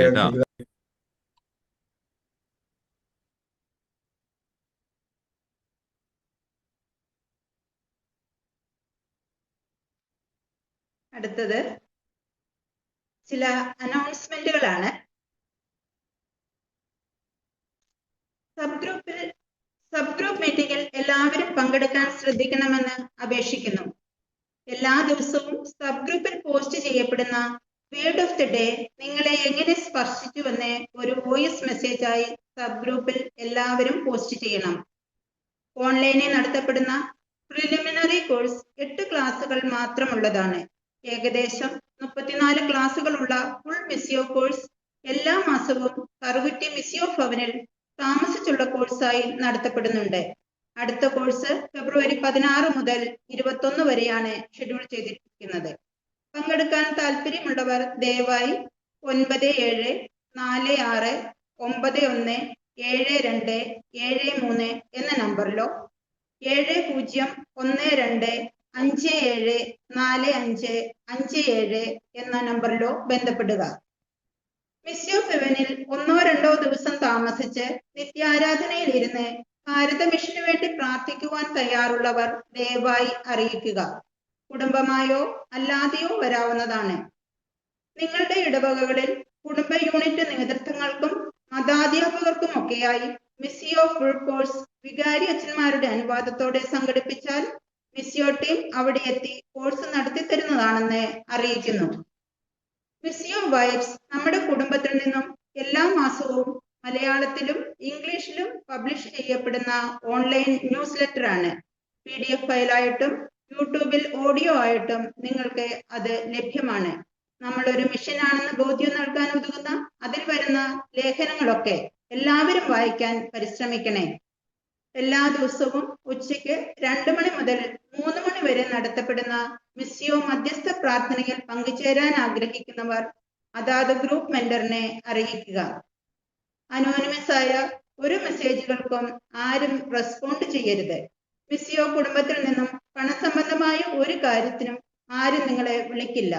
അത്തരം കോളുകളോ മെസ്സേജുകളോ ലഭിച്ചാൽ ഉത്തരവാദിത്തപ്പെട്ടവരെ ഉടനെ വിവരം അറിയിക്കുകയും ബ്ലോക്ക് ചെയ്യുകയും വേണമെന്ന് അറിയിക്കുന്നു. അടുത്തത് വൈൻഡപ്പ് സെക്ഷനായി മിസ്സിയോ കൂട്ടായ്മയുടെ ഗ്രേറ്റ് ലീഡറായ ആലിസ് കുട്ടി ആന്റിയെ സ്നേഹത്തോടെ ക്ഷണിക്കുന്നു. Thank you Drishyaman, thank you very much. ദൈവത്തിന് സ്തുതി. നമുക്ക് എന്തോ ഒരു അനുഗ്രഹമില്ലേ, ജോയ് പിതാവിന്റെയും പ്രിൻസ് പിതാവിന്റെയും CVHന്റെയും ഒക്കെ ഒരു സാന്നിധ്യവും അനുഗ്രഹങ്ങളും കൂട്ടും ഒക്കെ ഒത്തിരി വലിയ അനുഗ്രഹമാണ്. നമുക്ക് തമ്പുരാന് നന്ദി പറയാം. ഇപ്പം ഇന്ന് നമ്മൾ കേട്ടത് മാനസാന്തര പ്രത്യുത്തരത്തെ പറ്റിയില്ലേ? അത് നമ്മുടെ ഭാഗത്തു നിന്ന് നമുക്കറിയാം. പ്രൊക്ലമേഷൻ നമ്മൾ കേട്ട് ദൈവം സ്നേഹിക്കുന്നുണ്ടെന്നും പക്ഷെ പാപാവസ്ഥ കാരണം അനുഭവിക്കുന്നില്ല, ഈശോ നമ്മളെ രക്ഷിച്ചു കഴിഞ്ഞതാണ് എന്നൊക്കെ പറഞ്ഞ് കഴിഞ്ഞ ആഴ്ച നമ്മൾ വിശ്വാസ പ്രത്യുത്തരം കേട്ട് എല്ലാവരും കുമ്പസാരിക്കുകയൊക്കെ ചെയ്തെന്ന് വിചാരിക്കുന്നു. ഇനി ആർക്കെങ്കിലും അവസരം കിട്ടാത്തവരുണ്ടെങ്കിൽ ഈ ആഴ്ച തന്നെ അത് നമ്മുടെ പ്രത്യുത്തരമാണ് നമ്മുടെ അനുഭവത്തിന് ഏറ്റവും ആവശ്യം എന്നുള്ളത് മറക്കരുത്. അപ്പം കഴിഞ്ഞ ആഴ്ച ചെയ്യാൻ പറ്റാത്തവരാരെങ്കിലും ഉണ്ടെങ്കിൽ ഈ ആഴ്ചയിൽ നമുക്ക് നമ്മുടെ പാപങ്ങളെ കുറിച്ചൊക്കെ അനുദപിച്ചൊന്ന് സംസാരിച്ച് ജീവിതമെല്ലാം ഒന്ന് വെച്ചു കൊടുക്കാം. അതായത് ഈ വിശ്വാസവും മാനസാന്തരവും ഒക്കെ ദൈവത്തിന്റെ ദാനമാണ്. അത് നമ്മുടെ പരിശ്രമ ഫലമല്ല. പക്ഷെ കിട്ടിക്കഴിയുമ്പോൾ അതിനോട് നമ്മൾ സഹകരിക്കണം. അപ്പൊ ഇന്ന് നമ്മൾ കേട്ടു, പ്രൊക്ലമേഷനിലൂടെയും ടെസ്റ്റ് മണിയിലൂടെയും പ്രസന്റേഷനിലൂടെയും ഒക്കെ നമുക്ക് മനസ്സിലായി ഇതുവരെ പോയ വഴിയിൽ നിന്ന് ഒരു മാറി നടപ്പ്, ഈശോയോട് കൂടിയുള്ള ഒരു മാറി നടപ്പാണ് മാനസാന്തരമെന്നും അതിന് ഏറ്റവും ആവശ്യം നമ്മുടെ ജീവിതം മുഴുവനും കൊണ്ടുപോയി തമ്പുരാന്റെ കരങ്ങളിലൊന്ന് വെച്ചിട്ട് ഈശോ ഇനി ഞാനല്ല അവിടുന്നാണ് എൻ്റെ ജീവിതത്തിന്റെ ഉടയവൻ കർത്താവ് എന്ന് ഏറ്റു പറഞ്ഞുകൊണ്ടുള്ള മുമ്പോട്ടുള്ള പോക്കാം. അപ്പം അങ്ങനെയുള്ള ഒരു ഇതിന് നമ്മൾ തയ്യാറായി കഴിയുമ്പോഴേക്ക് തമ്പുരാൻ തന്നെ പറഞ്ഞില്ലേ, യോഹന്നാൻ 1:12 പറയുന്ന വാചകം നിങ്ങൾ ഓർക്കുന്നുണ്ടെന്ന് ഞാൻ കരുതുന്നു. അതായത് അവനെ സ്വീകരിച്ചവർക്കെല്ലാം, അവനിൽ വിശ്വസിച്ചവർക്കെല്ലാം ദൈവമക്കളാകാനുള്ള കഴിവ് പരിശുദ്ധാത്മാവിനെ നൽകിയെന്ന്. അപ്പം അവനെ സ്വീകരിക്കുകയും വിശ്വസിക്കുകയും ചെയ്യുമ്പോഴാണ്, അതായത് വിശ്വസിച്ച് നമ്മൾ കർത്താവിനെ രക്ഷകനായിട്ടും ഈശോയുടെ കൂടെ നടന്നുകൊണ്ട് ഇനി ഞാനല്ല ക്രിസ്തുവാണ് എന്നിൽ ജീവിക്കുന്നത്, ഇനി ഈശോയുടെ വഴി കൂടെ തന്നെ പോകാൻ ഞാൻ തയ്യാറാണെന്ന് പറഞ്ഞിട്ട് നമ്മുടെ ജീവിതത്തിലെ എല്ലാ കാര്യങ്ങളും കൊണ്ടുപോയി തമ്പുരാന്റെ കരങ്ങളിലോട്ടൊന്ന് വെച്ചു കൊടുത്ത് ഈശോ കർത്താവാണെന്നൊക്കെ പറയുമ്പോഴാണ് തമ്പുരാന്റെ ഭാഗത്തു നിന്നുള്ള നമ്മളെ അതിന് പ്രാപ്തരാക്കുന്ന പരിശുദ്ധാത്മാവിനെ കിട്ടുക. അത് അടുത്ത സെഷൻ നമ്മൾ കേൾക്കാൻ പോകുന്നത്. പക്ഷെ അത് നമുക്ക് കിട്ടണമെങ്കിൽ ഇത് നമ്മുടെ ഭാഗത്തുനിന്ന് ചെയ്താലേ പറ്റുള്ളൂ.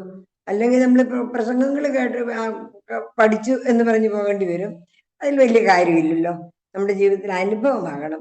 ഈ ഒരാഴ്ചയിൽ നമുക്ക് അതുപോലെ വത്സമ പറഞ്ഞില്ലേ, ടാഗോറിന്റെ ദ ലീസ്റ്റ് ലിറ്റിൽ ഗ്രെയിൻ എന്ന് പറഞ്ഞൊരു ചാപ്റ്റർ പറയുന്നതാ. രാജാവിന്റെ കയ്യിലോട്ട് പിച്ചപാത്രത്തിൽ നിന്ന് ഒരു നെന്മണി എടുത്തു കൊടുത്തപ്പോൾ അത് പൊന്മണിയായിട്ട് മാറിയ കഥയൊക്കെ പറഞ്ഞ് നമ്മൾ ഓർക്കുന്നുണ്ട്. അതുപോലെ നമ്മൾ എന്തെല്ലാം തമ്പുരാന്റെ കരങ്ങളിലോട്ട് വെച്ചു കൊടുക്കുമോ അതെല്ലാം പൗലോസ് പറയുന്ന വാചകം ഉണ്ടല്ലോ, യേശുക്രിസ്തുവിലായിരിക്കുന്ന ഏതൊരാളും ഒരു പുതിയ സൃഷ്ടിയാണ്, പഴയതെല്ലാം കടന്നുപോയി, ഇതാ പുതിയത് വന്നു കഴിഞ്ഞു. ഈ ആഴ്ച നമുക്ക് അങ്ങനെയൊന്ന് നല്ലോണം ഒരു കടലാസ് എടുത്തിട്ട് വന്ന് എഴുതി തുടങ്ങുന്നത് നല്ലതാ കേട്ടോ. എല്ലാം എന്ന് പറയുമ്പോൾ ക്ഷമിക്കാനുള്ളവരോ ക്ഷമ ചോദിക്കാനുള്ളവരോ എന്നെ വേദനിപ്പിച്ചവരുടെ പേരുകളോ അതുപോലെ എൻ്റെ ജീവിതത്തിലുള്ള കുമ്പസാരിച്ചപ്പോൾ പറഞ്ഞ പാപങ്ങളും ഒക്കെ ഒന്ന് എഴുതുന്നതൊക്കെ നല്ലതാണ്. ഇത് വേറെ ആരെയും കാണിക്കാനൊന്നും അല്ലല്ലോ. പിന്നെ നമ്മുടെ അനുഗ്രഹങ്ങൾ, എന്തുമാത്രം അനുഗ്രഹങ്ങൾ ദൈവം നമ്മുടെയൊക്കെ ജീവിതത്തിൽ വർഷിച്ചിരിക്കുന്നതല്ലേ. ഒരു വ്യക്തി എന്ന നിലയിലും കുടുംബം എന്ന നിലയിലും നമ്മുടെ ഈ ഒരു പ്രോജക്റ്റിന്റെ, നമ്മുടെ ഈ ഒരു മിസ്സിയോ ഗ്രൂപ്പിന്റെ നിലയിലും ഒക്കെ ഒരുപാട് അനുഗ്രഹങ്ങളുണ്ട്. നമ്മൾ പറഞ്ഞില്ലേ, പൗലോസ് പറയുന്നത് പോലെ നിനക്ക് അഹങ്കരിക്കാൻ എന്താ ഉള്ളത്, ദാനമായി കിട്ടിയതല്ലാതെ എന്താ ഉള്ളത്, എല്ലാം ദാനമാണെങ്കിൽ പിന്നെ ദാനമല്ലെന്ന് മട്ടിൽ എന്തിനാ അഹങ്കരിക്കുന്നതെന്നൊക്കെയാ പൗലോസ്ലീഹ ചോദിക്കുന്നത്. അപ്പൊ എല്ലാം ദാനമാണെന്നുള്ള ആ ഒരു ബോധത്തോടെ ദൈവമേ അവിടുന്ന് എന്തുമാത്രം അനുഗ്രഹങ്ങളാണ്, കൃപകളാണ്, ദാനങ്ങളാണ്, സമ്മാനങ്ങളാണ് എൻ്റെ ജീവിതത്തിൽ ഭക്ഷിച്ചിട്ടുള്ളത് ഒന്ന് ഇരുന്ന് ചിന്തിക്കുന്നത് നല്ലതായില്ലേ? അപ്പൊ നമുക്ക് ഇതെല്ലാം ഒന്ന് ഒരു കടലാസ് എടുത്തിട്ട് ഒന്ന് എഴുതാം. പോസിറ്റീവായിട്ടുള്ളത്, നെഗറ്റീവായിട്ടുള്ളതൊക്കെ അവർ പറഞ്ഞപ്പോൾ നമ്മളോട് എല്ലാം പറഞ്ഞല്ലോ. എല്ലാം ഒന്നങ്ങോട്ട് എഴുതുമ്പോൾ തന്നെ നമ്മൾ ഈശോയ്ക്ക് കൊടുക്കുക.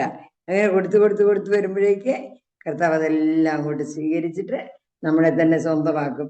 നിങ്ങൾ കേട്ടില്ലേ, ഒരു കുഞ്ഞ് രാജാവിന്റെ കൊട്ടാരത്തിൽ പറഞ്ഞ് നാട്ടിലെ എല്ലാവരും വേണമെങ്കിലും വന്ന് എന്ത് വേണമെങ്കിലും ഇവിടെ വന്നിട്ട് ഏറ്റവും ഇഷ്ടപ്പെട്ട ഒരാൾക്ക് ഒരു കാര്യം എടുക്കാൻ പറ്റുള്ളൂ എന്ന് പറഞ്ഞു. എന്നിട്ട് അവരെല്ലാവരും ഇങ്ങനെ വന്ന് ഓരോ രാവിലെ 6 മണി മുതൽ വൈകിട്ട് 6 മണി വരെയാ. അപ്പോൾ ഓരോരുത്തരും വന്നിട്ട് എല്ലാം നോക്കിയിട്ട് ഇഷ്ടപ്പെട്ടത് വിലപ്പെട്ടതൊക്കെ ഓരോന്നോരോന്ന് എടുക്കുക. ഒന്നേ എടുക്കാൻ പറ്റുള്ളൂ. അപ്പൊ രാവിലെ മുതൽ ഒരു കൊച്ചു പെൺകുട്ടി ഇങ്ങനെ ഇതെല്ലാം ഇവരൊക്കെ എടുക്കുന്നത് നോക്കി രാജാവിന്റെ മുഖത്തോട്ട് നോക്കി ആകെ സന്തോഷമായിട്ട് നോക്കി നിൽക്കുക. അപ്പം സമയം അങ്ങ് കടന്നു പോവുക. അപ്പൊ രാജാവ് ആ കുഞ്ഞിനോട് പറഞ്ഞു, ഇനി മോളെ നീ എടുക്ക എന്തെങ്കിലും, അല്ലെ നേരം അങ്ങ് പോകും. അപ്പൊ അവളിങ്ങനെ കൈ ഒന്ന് ചിരിച്ച് അടിച്ചിട്ട് 2 കൈയും നീട്ടിക്കൊണ്ട് ഓടിച്ചെന്ന് രാജാവിനെ അങ്ങ് കെട്ടിപ്പിടിച്ചത്രേ. എന്തുണ്ടായി? രാജാവ് അവളുടെ സ്വന്തമായി. രാജകൊട്ടാരവും രാജാവിന്റെ മകളെ പോലെ രാജാവ് അവളെ നോക്കിയെന്ന് പറയുക. നമ്മുടെയൊക്കെ ജീവിതത്തിൽ ഇതുപോലെ എല്ലാം കർത്താവിനെ അങ്ങ് സ്വന്തമാക്കിക്കൊണ്ട് നമുക്കുള്ളതെല്ലാം കർത്താവ് നിനക്ക് എന്ന് പറഞ്ഞ് അങ്ങോട്ട് വെച്ചു കൊടുത്താൽ കർത്താവ് നമ്മളെ പാടെ രൂപാന്തരപ്പെടുത്തും. ഈ ഒരാഴ്ച ഒരു മാനസാന്തരത്തിന്റെ, ഒരു സമ്പൂർണ്ണ സമർപ്പണത്തിന്റെ, ജീവിതം മുഴുവൻ പാടെ ഒന്ന് മാറിക്കിട്ടുന്ന ഒരവസരമാകട്ടെ. നമുക്ക് മറ്റുള്ളവർക്ക് വേണ്ടിയും പ്രാർത്ഥിക്കാൻ. നിങ്ങളുടെ സബ് ഗ്രൂപ്പിലൊക്കെ കൂടുമ്പോൾ ആ കാര്യമൊക്കെ നിങ്ങൾ എന്ത് ചെയ്തെന്നൊക്കെ ഒന്ന് പറയണം കേട്ടോ. കുമ്പസാരിക്കാനായോ എല്ലാ കാര്യങ്ങളൊക്കെ എഴുതി കൊടുക്കാനായോ, ഒരു ദിവസം പള്ളിയിൽ പോകുമ്പോൾ കുർബാനയ്ക്ക് പോകുമ്പോൾ ഇതൊക്കെ ഒന്ന് കൊണ്ടുപോയി എഴുതി കഴിഞ്ഞിട്ട് ബൈബിളിലൊന്ന് വെച്ചോ. എന്നിട്ട് കുർബാനയ്ക്ക് കൊണ്ടുപോയി കർത്താവ് എല്ലാം ആ കാഴ്ചവെപ്പിന്റെ സമയത്ത് ഇതുമെല്ലാം ഈശോയ്ക്കൊന്ന് സമർപ്പിച്ചിട്ട് കൊണ്ടുവന്ന് കത്തിച്ചാൽ കളഞ്ഞാൽ മതി. അപ്പോഴേക്ക് നമ്മൾ ആ എഴുതിയതെല്ലാം എക്സോസ്റ്റീവായിട്ട് എല്ലാം അങ്ങോട്ട് എഴുതണേ. ഒരുപാട് കാര്യങ്ങളുണ്ട്. ഞങ്ങളിവിടെ പ്രോഗ്രാം നടത്തുമ്പോൾ, ഫിസിക്കൽ പ്രോഗ്രാം നടക്കുമ്പോൾ, റെസിഡൻഷ്യൽ കോഴ്സ് നടത്തുമ്പോൾ എല്ലാവർക്കും ഭയങ്കര സന്തോഷമാണ്. അപ്പൊ അതുപോലെ നമുക്ക് അവിടെ അവരവരുടെ വീടുകളിൽ ഇരുന്നുകൊണ്ട് ചെയ്യാം. എന്തായാലും ജീവിതത്തെ മുഴുവനും തമ്പരാന്റെ കരങ്ങളിലോട്ടൊന്ന് വെച്ച് കൊടുത്തിട്ട് പിന്നെ ആരെങ്കിലും എന്തെങ്കിലുമൊക്കെ ചെയ്തതോ ചെയ്യാത്തതോ ഒക്കെ നമ്മുടെ മനസ്സിൽ വിഷമം ഉണ്ടെങ്കിൽ ഒക്കെ അങ്ങോട്ട് എഴുതിക്കോ. അതൊക്കെ നല്ലൊരു കൗൺസിലിങ്ങിന്റെയും നല്ലൊരു സ്വാതന്ത്ര്യത്തിന്റെയും ഒക്കെ ഒരു അനുഭവം നമുക്ക് എല്ലാവർക്കും ഉണ്ടാകും. അതിനുള്ള ആഴ്ചയാകട്ടെ ഈ ആഴ്ച എന്ന് നമുക്ക് ആഗ്രഹിക്കാം. ഏതായാലും നമുക്ക് തമ്പുരാനെ ഈ നമ്മുടെ ജോയ് പിതാവിനെയും പ്രിൻസ് പിതാവിനെയും സിബി അച്ഛനെയും അഗസ്റ്റിൻ അച്ഛനെയും എത്ര പേരെയാ കർത്താവ് നമുക്ക് തന്നിരിക്കുന്നത് നമ്മുടെ കൂടെയല്ലേ. അങ്ങനെ കിട്ടിയിട്ടുള്ള നമ്മുടെ മാതാപിതാക്കളെ, സഹോദരങ്ങളെ, ജീവിത പങ്കാളി, മക്കളെ, ബന്ധുക്കളെ, ഒത്തിരി ഇവരുടെയൊക്കെ പേരുകളൊക്കെ എഴുതുമ്പോൾ നമുക്ക് തികയല്ല. എത്ര വേണേലും എഴുതിക്കോ. പക്ഷെ അതെല്ലാം കർത്താവ് കൊണ്ട് സ്വീകരിച്ചിട്ട് അനുഗ്രഹമാക്കി മാറ്റുന്നത് നമുക്ക് കാണാനിടയാകട്ടെ. നല്ലൊരാഴ്ച, ഒരു സമ്പൂർണ്ണ സമർപ്പണത്തിന്റെ ഒരു അവസരം എല്ലാവർക്കും ഉണ്ടാകാൻ നമുക്ക് ആഗ്രഹിക്കുകയും പ്രാർത്ഥിക്കുകയും ഒന്ന് എഴുതി സമർപ്പിക്കാൻ തയ്യാറാകുകയും ചെയ്യാം. ദൈവം നമ്മെ എല്ലാവരെയും സമൃദ്ധമായിട്ട് അനുഗ്രഹിക്കട്ടെ. അടുത്ത ആഴ്ച ഇത് ഇങ്ങനെ കൊടുക്കുന്നതിന് തോന്നനുസരിച്ച് കർത്താവ് ചെയ്യും. പരിശുദ്ധാത്മാവിന്റെ നിറവും നമുക്ക് അനുഭവപ്പെടും കേട്ടോ. ക്ലാസ് പതുക്കെ വരുന്നതെങ്കിലും അപ്പൊ പണ്ട് പത്രോസിനെ പ്രസംഗിച്ചിട്ട് കേട്ടോണ്ടിരുന്നവരുടെ എല്ലാം പരിശുദ്ധ വന്നു പറഞ്ഞതുപോലെ ഇതൊക്കെ നമ്മൾ ആ വിടുന്നത് അതനുസരിച്ച് നല്ലൊരു കുമ്പസാരം കഴിക്കുമ്പോൾ, നല്ലൊരു സമർപ്പണം ചെയ്യുമ്പോൾ നമ്മളറിയാതെ ഇതുപോലുള്ള അനുഗ്രഹങ്ങൾ നമ്മുടെ ജീവിതത്തിലേക്ക് ഒഴുകുന്നത് നമുക്ക് കാണാനാകും. എല്ലാവർക്കും അതിനുള്ള അവസരം ഉണ്ടാകട്ടെ എന്ന് ആശംസിക്കുന്നു, പ്രാർത്ഥിക്കുന്നു. ദൈവത്തിന്റെ സ്തുതി. ആമേൻ. ആമേൻ. Thank you Alisutty aunty. വളരെ ലളിതമായി തന്റെ സ്വതസിദ്ധമായ ശൈലിയിൽ മാനസാന്തര പ്രത്യുത്തരത്തിന്റെ കാതലായ കാര്യങ്ങൾ നമുക്ക് വ്യക്തമാക്കി തന്ന ആലിസൂട്ടി ആന്റിക്ക് നന്ദിയുടെ നറുമലരുകൾ അർപ്പിക്കുകയാണ്. സമാപന സന്ദേശത്തിനും ആശീർവാദത്തിനുമായി ബഹുമാനപ്പെട്ട സിബി ഞാവള്ളിക്കുന്നേലച്ഛനെ സ്നേഹാദരവോടെ ക്ഷണിക്കുന്നു.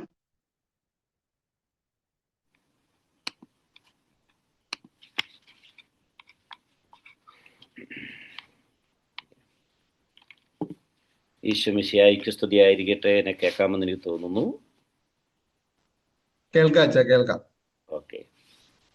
ഒത്തിരിയേറെ സന്തോഷമുണ്ട്. ജോയി ആലപ്പാട്ട് പിതാവിൻ്റെ പ്രഭാഷണത്തിൻ്റെ ഒരു അവസാന ഭാഗം മുതൽ ഞാൻ കേൾക്കുന്നുണ്ടായിരുന്നു. ഏറ്റവും സ്നേഹം ബഹുമാനപ്പെട്ട ആദരവുള്ള അലിസ്കുട്ടി ടീച്ചറെ, ടോമി ചേട്ടൻ, പ്രിയ മിസ്യോയുടെ പ്രവർത്തകരെ, പ്രിയ ഈ കോഴ്സിൻ്റെ വിദൂരത്ത് നിന്നുകൊണ്ടൊക്കെ അറ്റൻഡ് ചെയ്യുമ്പോൾ ഒത്തിരിയേറെ ആഗ്രഹത്തോടെ വന്നിരിക്കുന്ന പ്രിയ മിസ്യോയുടെ അഭ്യുദയകാംക്ഷികളെ, പങ്കെടുക്കുന്ന പ്രിയപ്പെട്ടവരെ, ഒത്തിരിയേറെ സന്തോഷമുണ്ട്. പ്രത്യേകിച്ച് ഏതാനും ദിവസങ്ങൾക്കുള്ളിൽ, ആഴ്ചകൾ നമ്മൾ പറയാൻ പറ്റും, നമ്മൾ വലിയ നോമ്പിലേക്ക് പ്രവേശിക്കുകയാണ്. സിർ മലബാർ സഭയ്ക്ക് 16-ാം തീയതിയും ലാറ്റിൻ്റെ ഒക്കെ ആകുമ്പോൾ 18-ാം തീയതിയോടുകൂടി നമ്മൾ വലിയ നോമ്പിലേക്ക് പ്രവേശിക്കുക. ആ സമയമാകുമ്പോഴത്തേക്കും ഇതുപോലൊരു തീം തിരഞ്ഞെടുത്തൊത്തിരി സന്തോഷമുണ്ട്. മാനസാന്തരം, കൺവേർഷൻ ഓഫ് ഹാർട്ട്, മെത്തനോയിയ എന്നൊക്കെ നമ്മൾ പറയുക, നമ്മൾ ധ്യാനിക്കാറൊക്കെ ഉണ്ട്. എനിക്ക് ഒത്തിരിയേറെ എൻ്റെ മനസ്സിൽ കുറച്ച് ഇമേജസ്, നമ്മൾ ഈ ഒത്തിരി സന്ധ്യയായ സമയമാണല്ലോ, 90ഓളം പേര് ഞാൻ ഓൺലൈനിൽ കാണുന്നു. ഞാൻ പെട്ടെന്ന് എൻ്റെ മനസ്സിൽ തോന്നിയ കുറച്ച് കാര്യങ്ങൾ പറഞ്ഞ്, ഒരു ബിബ്ലിക്കലായിട്ടുള്ള ഒരു കുറച്ച് ഇമേജസ്, ഈ മാനസാന്തരത്തെ പറ്റി എൻ്റെ മനസ്സിൽ പറഞ്ഞു വന്നത് യേശു വെളിപ്പെടുത്തുന്ന കുറച്ച് ഇമേജസ്. അതായത് മാനസാന്തരം എന്ന് പറയുന്നതിൻ്റെ നന്മ മനസ്സിലാക്കാൻ പറ്റാതെ വരുമ്പോഴാണ് പലപ്പോഴും സത്യദൈവത്തിൽ നിന്ന് മനുഷ്യരാകുന്നു പോകുന്നത്. ഈശോയുടെ ഭൗമജീവിതകാലത്ത് നമ്മളൊക്കെ ഓർക്കുക, ഭാഗ്യവാന്മാരായിട്ടുള്ള 12 ശിഷ്യന്മാരും അതുപോലെ ആയിരക്കണക്കിന് ജനങ്ങളും ഉണ്ടായിരുന്നു ഈശോയുടെ ഭൗമജീവിത കാലഘട്ടത്തിൽ. നമ്മളൊക്കെ ഈശോയുടെ ഭൗമജീവിതകാലമൊക്കെ കഴിഞ്ഞുള്ള നമ്മൾ 2025 ജൂബിലി വർഷമൊക്കെ നമ്മൾ ആഘോഷിച്ചു എന്ന് പറഞ്ഞാൽ, നേരിട്ട് നമുക്ക് ഈശോയെ കാണാനായിട്ട് അവിടെ നമ്മളെ അനുവദിച്ചിട്ടില്ല. ഈശോ നേരിട്ട് കണ്ട കാലത്ത്, തൊട്ടറിഞ്ഞ കാലഘട്ടത്ത് ഒത്തിരി ഭാഗ്യപ്പെട്ട അവസരമുണ്ടായിട്ട് നഷ്ടപ്പെടുത്തി കളഞ്ഞ ഒത്തിരി പേരുണ്ട്, നഷ്ടപ്പെടുത്തിയ സംഭവങ്ങളുണ്ട്. ഈശോ സ്നേഹിച്ചൊരു പോലും നഷ്ടപ്പെടുത്തി കളഞ്ഞു.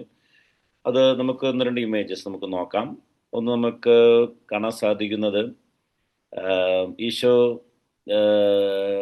തൻ്റെ ശിഷ്യന്മാരെ തിരഞ്ഞെടുത്തു. അതുപോലെ തന്നെ വചനം പ്രഘോഷിച്ചുകൊണ്ട് യൂദയ നഗരത്തിലും ഗലീലിയ തടാകക്കരയിലും ഒക്കെ ഇങ്ങനെ യാത്ര ചെയ്തുകൊണ്ടിരുന്നപ്പോൾ കണ്ടുമുട്ടിയവരിൽ ഈശോയെ അടുത്തറിഞ്ഞിട്ടും ശരിക്കും പറഞ്ഞ ഈശോ ആരാണെന്നും അതിൻ്റെ മൂല്യവും ഈ ലോകത്തിൽ സർവ്വസമ്പത്തും ഉള്ളവനാണ് തന്നോട് സംസാരിക്കുന്നവന് തിരിച്ചറിയാൻ പറ്റാത്തൊരു ധനികനായ യുവാവ് തിരിച്ചു പോകും. നമുക്ക് കാണാം മത്തായി 19:22. സങ്കടത്തോടെ തിരിച്ചുപോയി. ചുരുക്കി പറഞ്ഞാൽ അവനൊരു മനസ്സിൻ്റെ ഒരു അന്തരം ഭയങ്കരമായിരുന്നു. അവർ കണ്ടുപിടിക്കാൻ പറ്റില്ല, കാരണം മൂടപ്പെട്ടിരുന്നു ആരാണ് മുന്നിൽ നിൽക്കുന്നത്. അവൻ്റെ ഭൗമ സർവ്വ സമ്പത്തും ഈ തുരുമ്പിക്കുന്ന ഭൗമികമായിട്ടുള്ള വസ്തുക്കളെപ്പോലെ ഭൂമിയിലുള്ള അവൻ്റെ സമ്പത്തിനെ അധികമായി സ്നേഹിച്ചതുകൊണ്ട് തൊട്ടിൽ മുന്നിൽ നിൽക്കുന്ന സർവ്വസമ്പത്തിൻ്റെ ഉടയവനെ കാണാതെ പോയതിൻ്റെ ദുഃഖം, ആ ദുഃഖമാണ്, കാണാതെ പോയ ദുഃഖം അവനിലേക്ക് പ്രവേശിച്ചപ്പോഴാണ് സങ്കടത്തോടെ തിരിച്ചു പോയത്. വലിയൊരു വലിയൊരു നഷ്ടമായിരുന്നു. ധനികനായ യോഹനെ സംബന്ധിച്ചിടത്തോളം അവന് മാനസാന്തരം കിട്ടിയില്ല, അതിന് അവസരവും ദൈവം കൊടുത്തില്ല എന്ന് മാത്രമല്ല, അവനെ ഭൗമ ലോകത്തിൻ്റെ ഒരു പ്രതീകം, അവരെ സ്നേഹിച്ചതിൻ്റെ ഒരു പ്രതീകം. അതായത് 50 നോമ്പും ഇപ്പം 3 നോമ്പുകൾ കഴിഞ്ഞു, 8 നോമ്പുണ്ട്, 15 നോമ്പുണ്ട്, 25 നോമ്പുണ്ട്, 50 നോമ്പുണ്ട്. ഇതൊക്കെ നമ്മുടെ മുന്നിൽ ഈശോയെ കണ്ടുമുട്ടാൻ കിട്ടുന്ന അവസരമായി. ധനികനായ യുവാവിനെ കണ്ടുകിട്ടാൻ കിട്ടിയ അവസരം അവൻ നഷ്ടപ്പെടുത്തി കളഞ്ഞു. വീണ്ടും നമുക്ക് മാനസാന്തരം മാറാൻ ആയിട്ട് മടി കാണിച്ച ഒരു വ്യക്തി എന്ന് പറയുന്നത് അവസരോചിതമായ ചില തീരുമാനം എടുക്കുന്ന മണ്ടത്തരങ്ങളെ പറ്റി അവർക്കറിയാം തെറ്റാണെന്ന്, പക്ഷേ ഉറച്ചു നിൽക്കാൻ പറ്റാത്ത സാഹചര്യങ്ങൾ വരുമ്പോൾ ഈശോയെ നഷ്ടപ്പെടുത്തി കളഞ്ഞാലും കുഴപ്പമില്ല എന്ന് ചിന്തിക്കുന്ന ഈശോയുടെ പ്രിയപ്പെട്ട ശിഷ്യഗണത്തിൽ 2 പേരാണ്. ഒന്ന് പത്രോസ് 16 നമുക്കറിയാം, മത്തായി 16:16. അതിനകത്ത് നീ ജീവനുള്ള ദൈവത്തിൻ്റെ പുത്രനായ ക്രിസ്തുവാണെന്ന് പറഞ്ഞ അതേ പത്രോസ് വീണ്ടും ഈശോയെ തള്ളിപ്പറയുന്നത് കാണാൻ സാധിക്കും. മത്തായി 26, 70, 72, 74 വചനം, 3 വചനങ്ങളിലാണ്. എങ്ങനെ ആ ഒരു മാറ്റം ഉണ്ടായി? കേപ്പയായ ഉറച്ച പാറമേൽ പള്ളി പണിയാം, സഭ പണിയുമെന്ന് ഈശോ വാഗ്ദാനം കൊടുത്തു വെച്ച വ്യക്തി, അതായത് നേതാവാൻ കണ്ട വ്യക്തി ഇപ്പോൾ കൂടെ ഇല്ല എന്ന് ഈശോയുടെ ഒരു വലിയ ചിന്ത എന്ന് ഓർത്തു. ആ മാനസികമായി ഇടിവ് നോക്കി. കുരിശിലേക്ക് പോകുന്ന ഈശോ, കുരിശ് മരണത്തോടെടുക്കുന്ന ഈശോ, ഒറ്റക്കൊടുക്കപ്പെട്ട ഈശോ, അപ്പം തൻ്റെ പ്രിയപ്പെട്ട നേതാവ് പോലും പറയുകയാണ്. നമുക്കറിയാം, രാഷ്ട്രീയ തലത്തിൽ ഈ കേരളത്തിലൊക്കെ ഇത് മനസ്സിലാക്കാൻ വലിയ ബുദ്ധിമുട്ടൊന്നുമില്ല. കാരണം ജയിച്ചു കഴിഞ്ഞ ഉടനെ കൂറുമാറുക,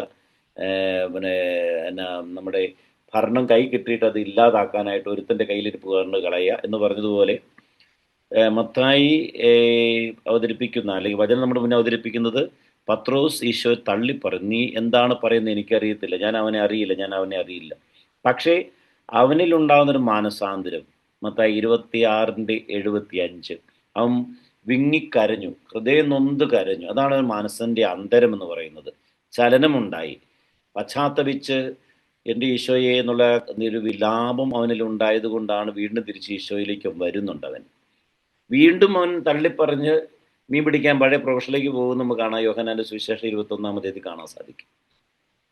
അങ്ങനെ തള്ളിപ്പറഞ്ഞും സ്നേഹിച്ചും അവസാനം മീൻ കിട്ടാതെ വന്ന് അവസാനത്തെ ഒരു ചെവിക്ക് പിടുത്തം ഈശോ ഉദ്ധിതനായതിനു ശേഷം പത്രോസിന് കൊടുത്തതിന് ശേഷം പിന്നെ അവൻ അവസാനം തലകീഴായി മരിക്കുന്നോടം വരെയും ഈശോയ്ക്ക് സജീവ സാക്ഷിയായി. അതാണ് ശരിക്കും പറഞ്ഞാൽ എൻഡ്യൂറിങ് കൺവേർഷൻ എന്ന് പറയും. അതായത് നിലനിൽക്കുന്ന മാനസാന്തരം.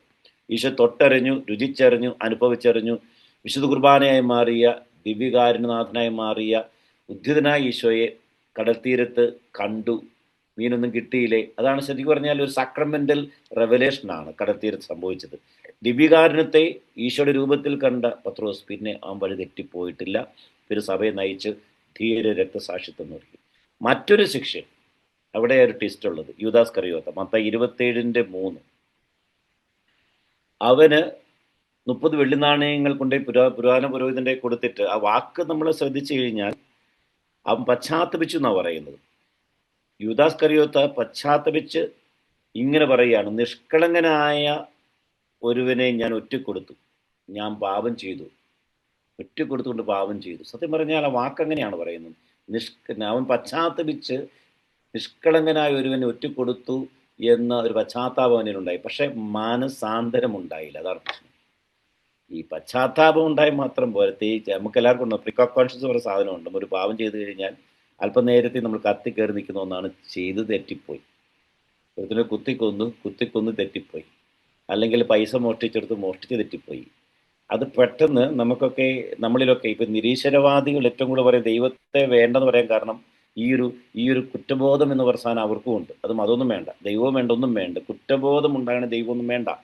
കാരണം സാൻമാർഗ തത്വശാസ്ത്രമാണത് എന്ന് പറഞ്ഞ പോലെ യൂദാസ് കറിയോത്തയ്ക്കും സങ്കടം ഉണ്ടായി, പശ്ചാത്തലം ഉണ്ടായി. പക്ഷെ മനസ്സിൽ വിങ്ങിപ്പൊട്ടി പത്രോസ് കരയുന്ന പോലെ കരഞ്ഞ് അവനിലേക്ക് തിരിയുന്നതിന് പകരം അവൻ ജീവൻ നഷ്ടപ്പെടുത്താൻ വേണ്ടി പോയി തൂങ്ങിച്ചത്തു എന്നാണ് വചനം പിന്നെ പറയുന്നത്. 5-ാമത്തെ വാക്യം, വെള്ളി നാണയങ്ങൾ ദേവാലയത്തിൽ വലിച്ചെറിഞ്ഞ് അവൻ പോയി തൂങ്ങിച്ചത്തു. അത് കഴിഞ്ഞ് അപ്പസ്തോല പ്രവർത്തനം 1:18 വീണ്ടും പറയുന്നുണ്ട്, ദുഷ്കർമ്മത്തിൻ്റെ പ്രതിഫലം കൊണ്ട് അവൻ ചെയ്തിട്ടുകൊണ്ട് ഒരുവൻ കൊശവൻ്റെ പറമ്പ് വാങ്ങി അവൻ്റെ ഉദരം പിളർന്ന് അവൻ്റെ കുടലെല്ലാം പുറത്തുപോയി. യൂദാസ് കറിയത്തെ പറ്റി പറയുന്നതാണ് അപ്പസ്തോല പ്രവർത്തനം. അത്ര ക്രൂരമായ രീതിയിലാണ് ഈശോയെ ഈശോയെ എന്നേക്കുമായി മാനസാന്തര പാത നോക്കാതെ മാറിപ്പോയ 12 ശിഷ്യന്മാരിൽ ഒരുവൻ്റെ കഥ. അപ്പം പത്രോസ് ഒരിടത്ത് മാനസാന്തരപ്പെട്ട് അവൻ്റെ കാൽക്കൽ വീണ് അവനെ അറിയാം, ഗുരുവിനെ അറിയാം, അവൻ ക്ഷമിക്കുമെന്ന് അറിയാവുന്ന പത്രോസ് അവൻ നിരന്തരമായ ആ വലിയ സ്നേഹത്തിൻ്റെ ആ ഒരു കർമ്മത്തിലേക്ക്, അതായത് വലതുവശത്തെ കള്ളനോട് ക്ഷമിച്ച ഈശോ, അതുപോലെ തന്നെ വലതുവശത്തിരിക്കുന്ന കള്ളൻ്റെ സ്ഥാനത്ത് ഇവിടെ പത്രോസ് ഇരിക്കുന്നത് അവന് ക്ഷമിച്ചു. പക്ഷേ ഇടതുവശത്തെ കള്ളൻ്റെ പാരമ്പര്യമാണ് ഈ യൂദാസ് കറിയോത്തയ്ക്ക് ഉണ്ടായത്. അവൻ യേശുവിലേക്ക് തിരിയാതെ കുറ്റപ്പെടുത്തിക്കൊണ്ടിരുന്നു പറഞ്ഞ പോലെ സങ്കടം ഉണ്ടായി, പശ്ചാത്തപിച്ചു. പക്ഷെ മനസ്സിൽ അന്തരം ഉണ്ടായില്ല, മാറ്റമുണ്ടായില്ല, അവൻ ജീവൻ നശിപ്പിച്ചു. ഈ 1-2 വ്യക്തികളാണ് എനിക്ക് പെട്ടെന്ന് ഈശോയെ അത് പത്രോസ് മാനസാന്തരപ്പെട്ടു വന്നെങ്കിൽ ധനികനായ യുവാവും യൂദാസ് കറിയോത്തയൊന്നും ഈശോയെ പിന്നെ കൂടെ നിർത്താൻ പറ്റിയില്ല അവർക്ക്. ആ കൃപ കിട്ടാതെ പോയത്, ഒരുത്തൻ അധികമായ സമ്പത്തിനെ സ്നേഹിച്ചു, മറ്റൊരുത്തൻ ഈശോയുടെ കരുണയുടെ മുഖം, ദൈവത്തിൻ്റെ കരുണയുടെ മുഖം കണ്ടില്ല എന്ന ദുരന്തവുമാണ് പ്രിയമുള്ളവരെ. എന്നാൽ 100 കണക്കിന് വ്യക്തികൾ വചനത്തിൽ ഈശോയുടെ മുന്നിൽ വെച്ച് സാക്ഷ്യപ്പെട്ട് മാനസാന്തരപ്പെട്ട് നമുക്ക് കാണാൻ സാധിക്കും. മാറി 1000-കണക്കിന് ആൾക്കാർ വിശ്വസിച്ചു. ഈ വിശ്വസിച്ചവരെല്ലാവരും മാനസാന്തരപ്പെട്ടവരാണ്. തങ്ങളുടെ ഇന്നലെ വരെ, ഈ നിമിഷം വരെയുള്ള ജീവിതത്തിൽ മാറ്റങ്ങൾ വരുമ്പോഴാണല്ലോ അവന് വിശ്വസിക്കുന്നത്. അതുവരെ അവന് വിശ്വസിക്കാതിരുന്നവരെല്ലാം വിശ്വസിച്ചെന്ന് പറഞ്ഞാൽ മാറ്റങ്ങൾ അവർ സംഭവിച്ചു. ഉദാഹരണത്തിന് സമരിത്തൻ വുമൻ, സമരിയക്കാരിയ സ്ത്രീയുടെ യോഹന്നാൻ 4:1 മുതൽ എല്ലാ വാക്യങ്ങൾ നമുക്ക് കാണാൻ സാധിക്കും. ഈശോയെ അവൾ കണ്ടു, സംസാരിച്ചു. ഈശോ അവളെപ്പറ്റി, അവളുടെ ജീവിതത്തിൻ്റെ കഥനങ്ങൾ, സംഭവിച്ച കാര്യങ്ങളെല്ലാം, അവളുടെ ജീവിതത്തിൽ അവൾ പറയാത്ത കാര്യങ്ങളൊക്കെ അവൻ അങ്ങ് പറഞ്ഞു കഴിഞ്ഞപ്പോഴത്തേക്കും അവളുടെ അന്തരത്തിലുണ്ടായ ആന്തരികമായിട്ടുണ്ടായിരുന്ന മുറിവുകൾ, അതായത് അതുവരെ സൗഖ്യം കിട്ടാതിരുന്ന ആന്തരിക മുറിവുകൾ അവൻ ഓരോന്നോരോന്ന് പുറത്തു. ഇപ്പോൾ ഉള്ള നിന്റെ ഭർത്താവല്ല എന്നൊക്കെ പറഞ്ഞ് അവളുടെ ജീവിതത്തിലെ മൂലിച്യുതികളൊക്കെ അവൻ വിളിച്ചു പറഞ്ഞ് അന്ധകാരത്തെ ദൂരെ അകറ്റിപ്പോൾ സമറിയൻകാരി സ്ത്രീയും മാനസാന്തരപ്പെട്ട് അവൾ വചനത്തിൻ്റെ സാക്ഷിയായി മാറി. വീണ്ടും പറയുന്നത് ഈശോ അനുഗമിച്ച 10 സ്ത്രീകളിൽ ഈ സമറിയൻ വുമണും ഉണ്ട്. കാരണം അവൾ വീണ്ടും ചെന്ന് സമറിയ നഗരത്തിൽ പട്ടണത്തിൽ പോയി സുവിശേഷം പ്രസംഗിച്ചു. She became an evangeliser. അവളൊരു സുവിശേഷ പ്രസംഗയായി മാറി. ഇപ്പം മാനസാന്തരപ്പെടുന്നതിൻ്റെ ഏറ്റവും വലിയ പ്രത്യേകത he or she becomes the evangeliser. അവരാണ് പിന്നെ ഈശോയെ കാട്ടിക്കൊടുക്കുന്നത്. കണ്ടുമുട്ടിയവർ ഈശോയെ വീണ്ടും തള്ളിക്കളയാതെ കൊണ്ടുനടന്ന് ഈശോയെ അവർക്ക് കൊടുക്കുന്നു. അപ്പം സമറിയ പ്രദേശം മുഴുവൻ ഈ സ്ത്രീയിലൂടെ ഈശോ മാനസാന്തരപ്പെടുത്തുന്നുണ്ട്. അപ്പം രണ്ടാമത്തെ ഒരാൾ നമുക്ക് എല്ലാവർക്കും അറിയാവുന്ന സാവൂൾ എങ്ങനെ പോകാനുള്ള വിശുദ്ധ പൗലോസ് ആയത് നമുക്കറിയാം. ഡമാസ്കസിലേക്ക് സഭയെ പീഡിപ്പിക്കാൻ വേണ്ടി പ്രധാന പുരോഹിതനോട് ഉത്തരവ് മേടിക്കാൻ വേണ്ടി പോയ പാട്ടിൽ പോകുന്ന വഴിക്ക് അത് മേടിച്ച് പോകുന്ന വഴിക്കാണ് കുതിരപ്പുറത്തും താഴേക്ക് വീഴുക. 9:4 അവൻ നിലം പതിച്ചു. അഹങ്കാരത്തിൻ്റെ അഹങ്കതയിൽ നിന്നും അവൻ നിലം പതിച്ച്, അതാണ് അവൻ്റെ മാനസാന്തരവാദം. പിന്നെ ഒരിക്കലും അവൻ സാവൂളിൻ്റെ വേഷം കെട്ടിട്ടില്ല, അവൻ പൗലോസായി.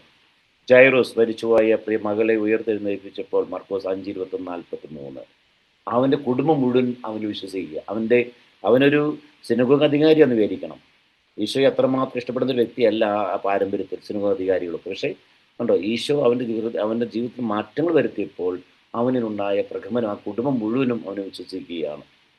പിന്നെ ഈശോയുടെ 12 ശിഷ്യന്മാർ മത്തായി 4:18-22 എല്ലാം ഉപേക്ഷിച്ച് അവനിലേക്ക് ഇറങ്ങിപ്പോയി. അപ്പനെ അമ്മയും വള്ളവും വലയും ഉപേക്ഷിച്ചാണ് സബദൂത്രന്മാർ ഇറങ്ങിപ്പോയെന്ന് വചനം പറയുന്നത്. എന്ന് വെച്ച് കഴിഞ്ഞാൽ അതൊരു മനസ്സിൽ കണ്ടുമുട്ടിക്കഴിഞ്ഞാൽ പ്രണയിച്ചു പോയി ഈശോ. കണ്ടുമുട്ടിക്കഴിഞ്ഞാൽ അവനെ തള്ളാൻ പറ്റത്തില്ല.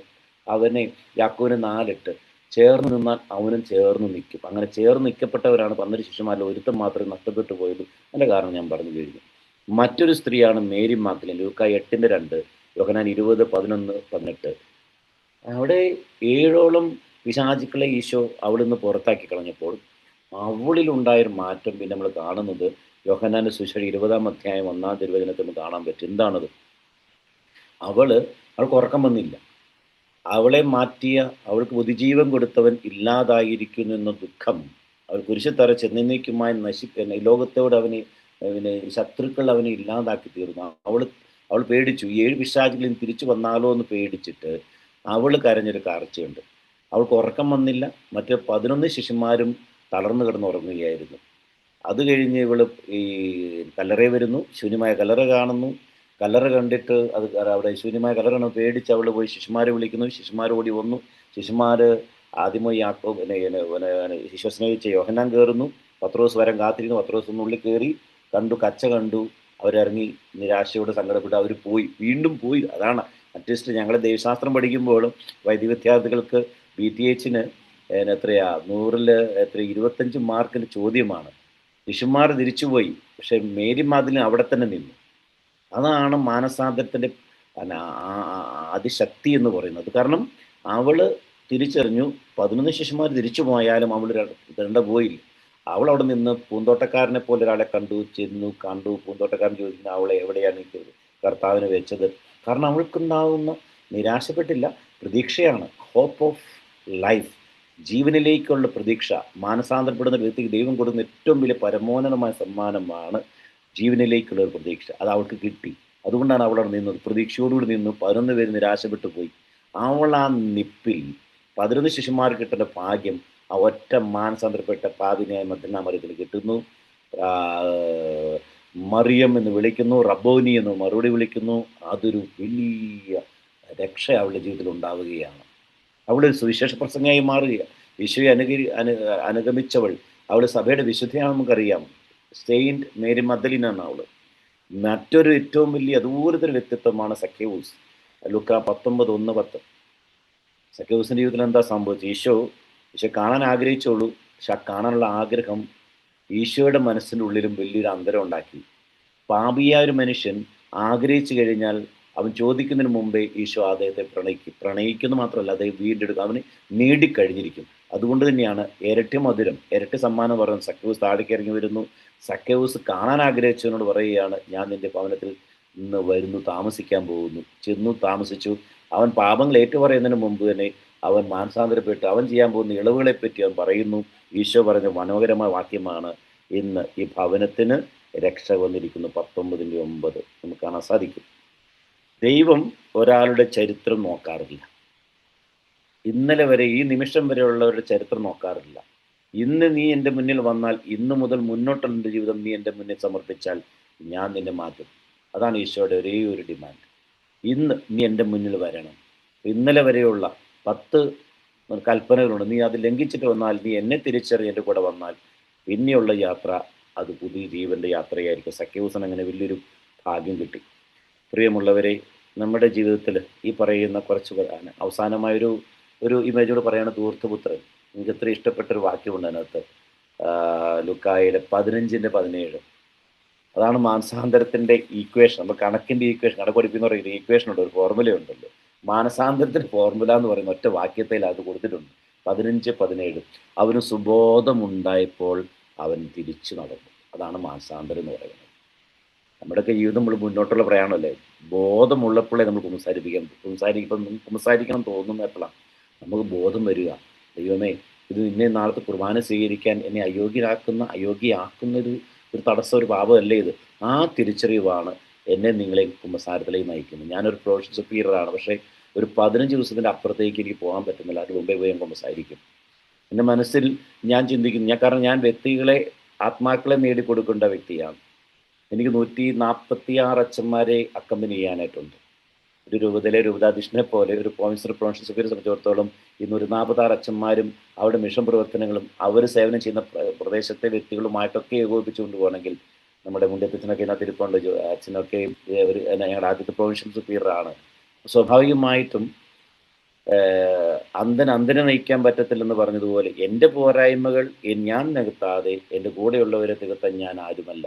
അപ്പോൾ എന്നെ ശ്രമിക്കുന്നവർ പലരും മാതാപിതാക്കളുണ്ട്, മക്കളായത് യുവതിവാക്കന്മാരുണ്ട്, വല്യമ്മമാരുണ്ട്. അപ്പം നമ്മളെല്ലാവരും മാതൃകയാകേണ്ടവരാണ്. മാതൃകയാകേണ്ടവർ നമ്മളിൽ തന്നെ ഉണ്ട്. മാതൃകയാക്കാൻ പറ്റാത്ത ചില സ്വഭാവങ്ങൾ, അത് നമ്മൾ മാറ്റാതെ മറ്റുള്ളവരെ നമ്മൾ നന്മയിലേക്ക് നയിക്കാൻ നോക്കിയാൽ നടക്കത്തില്ല.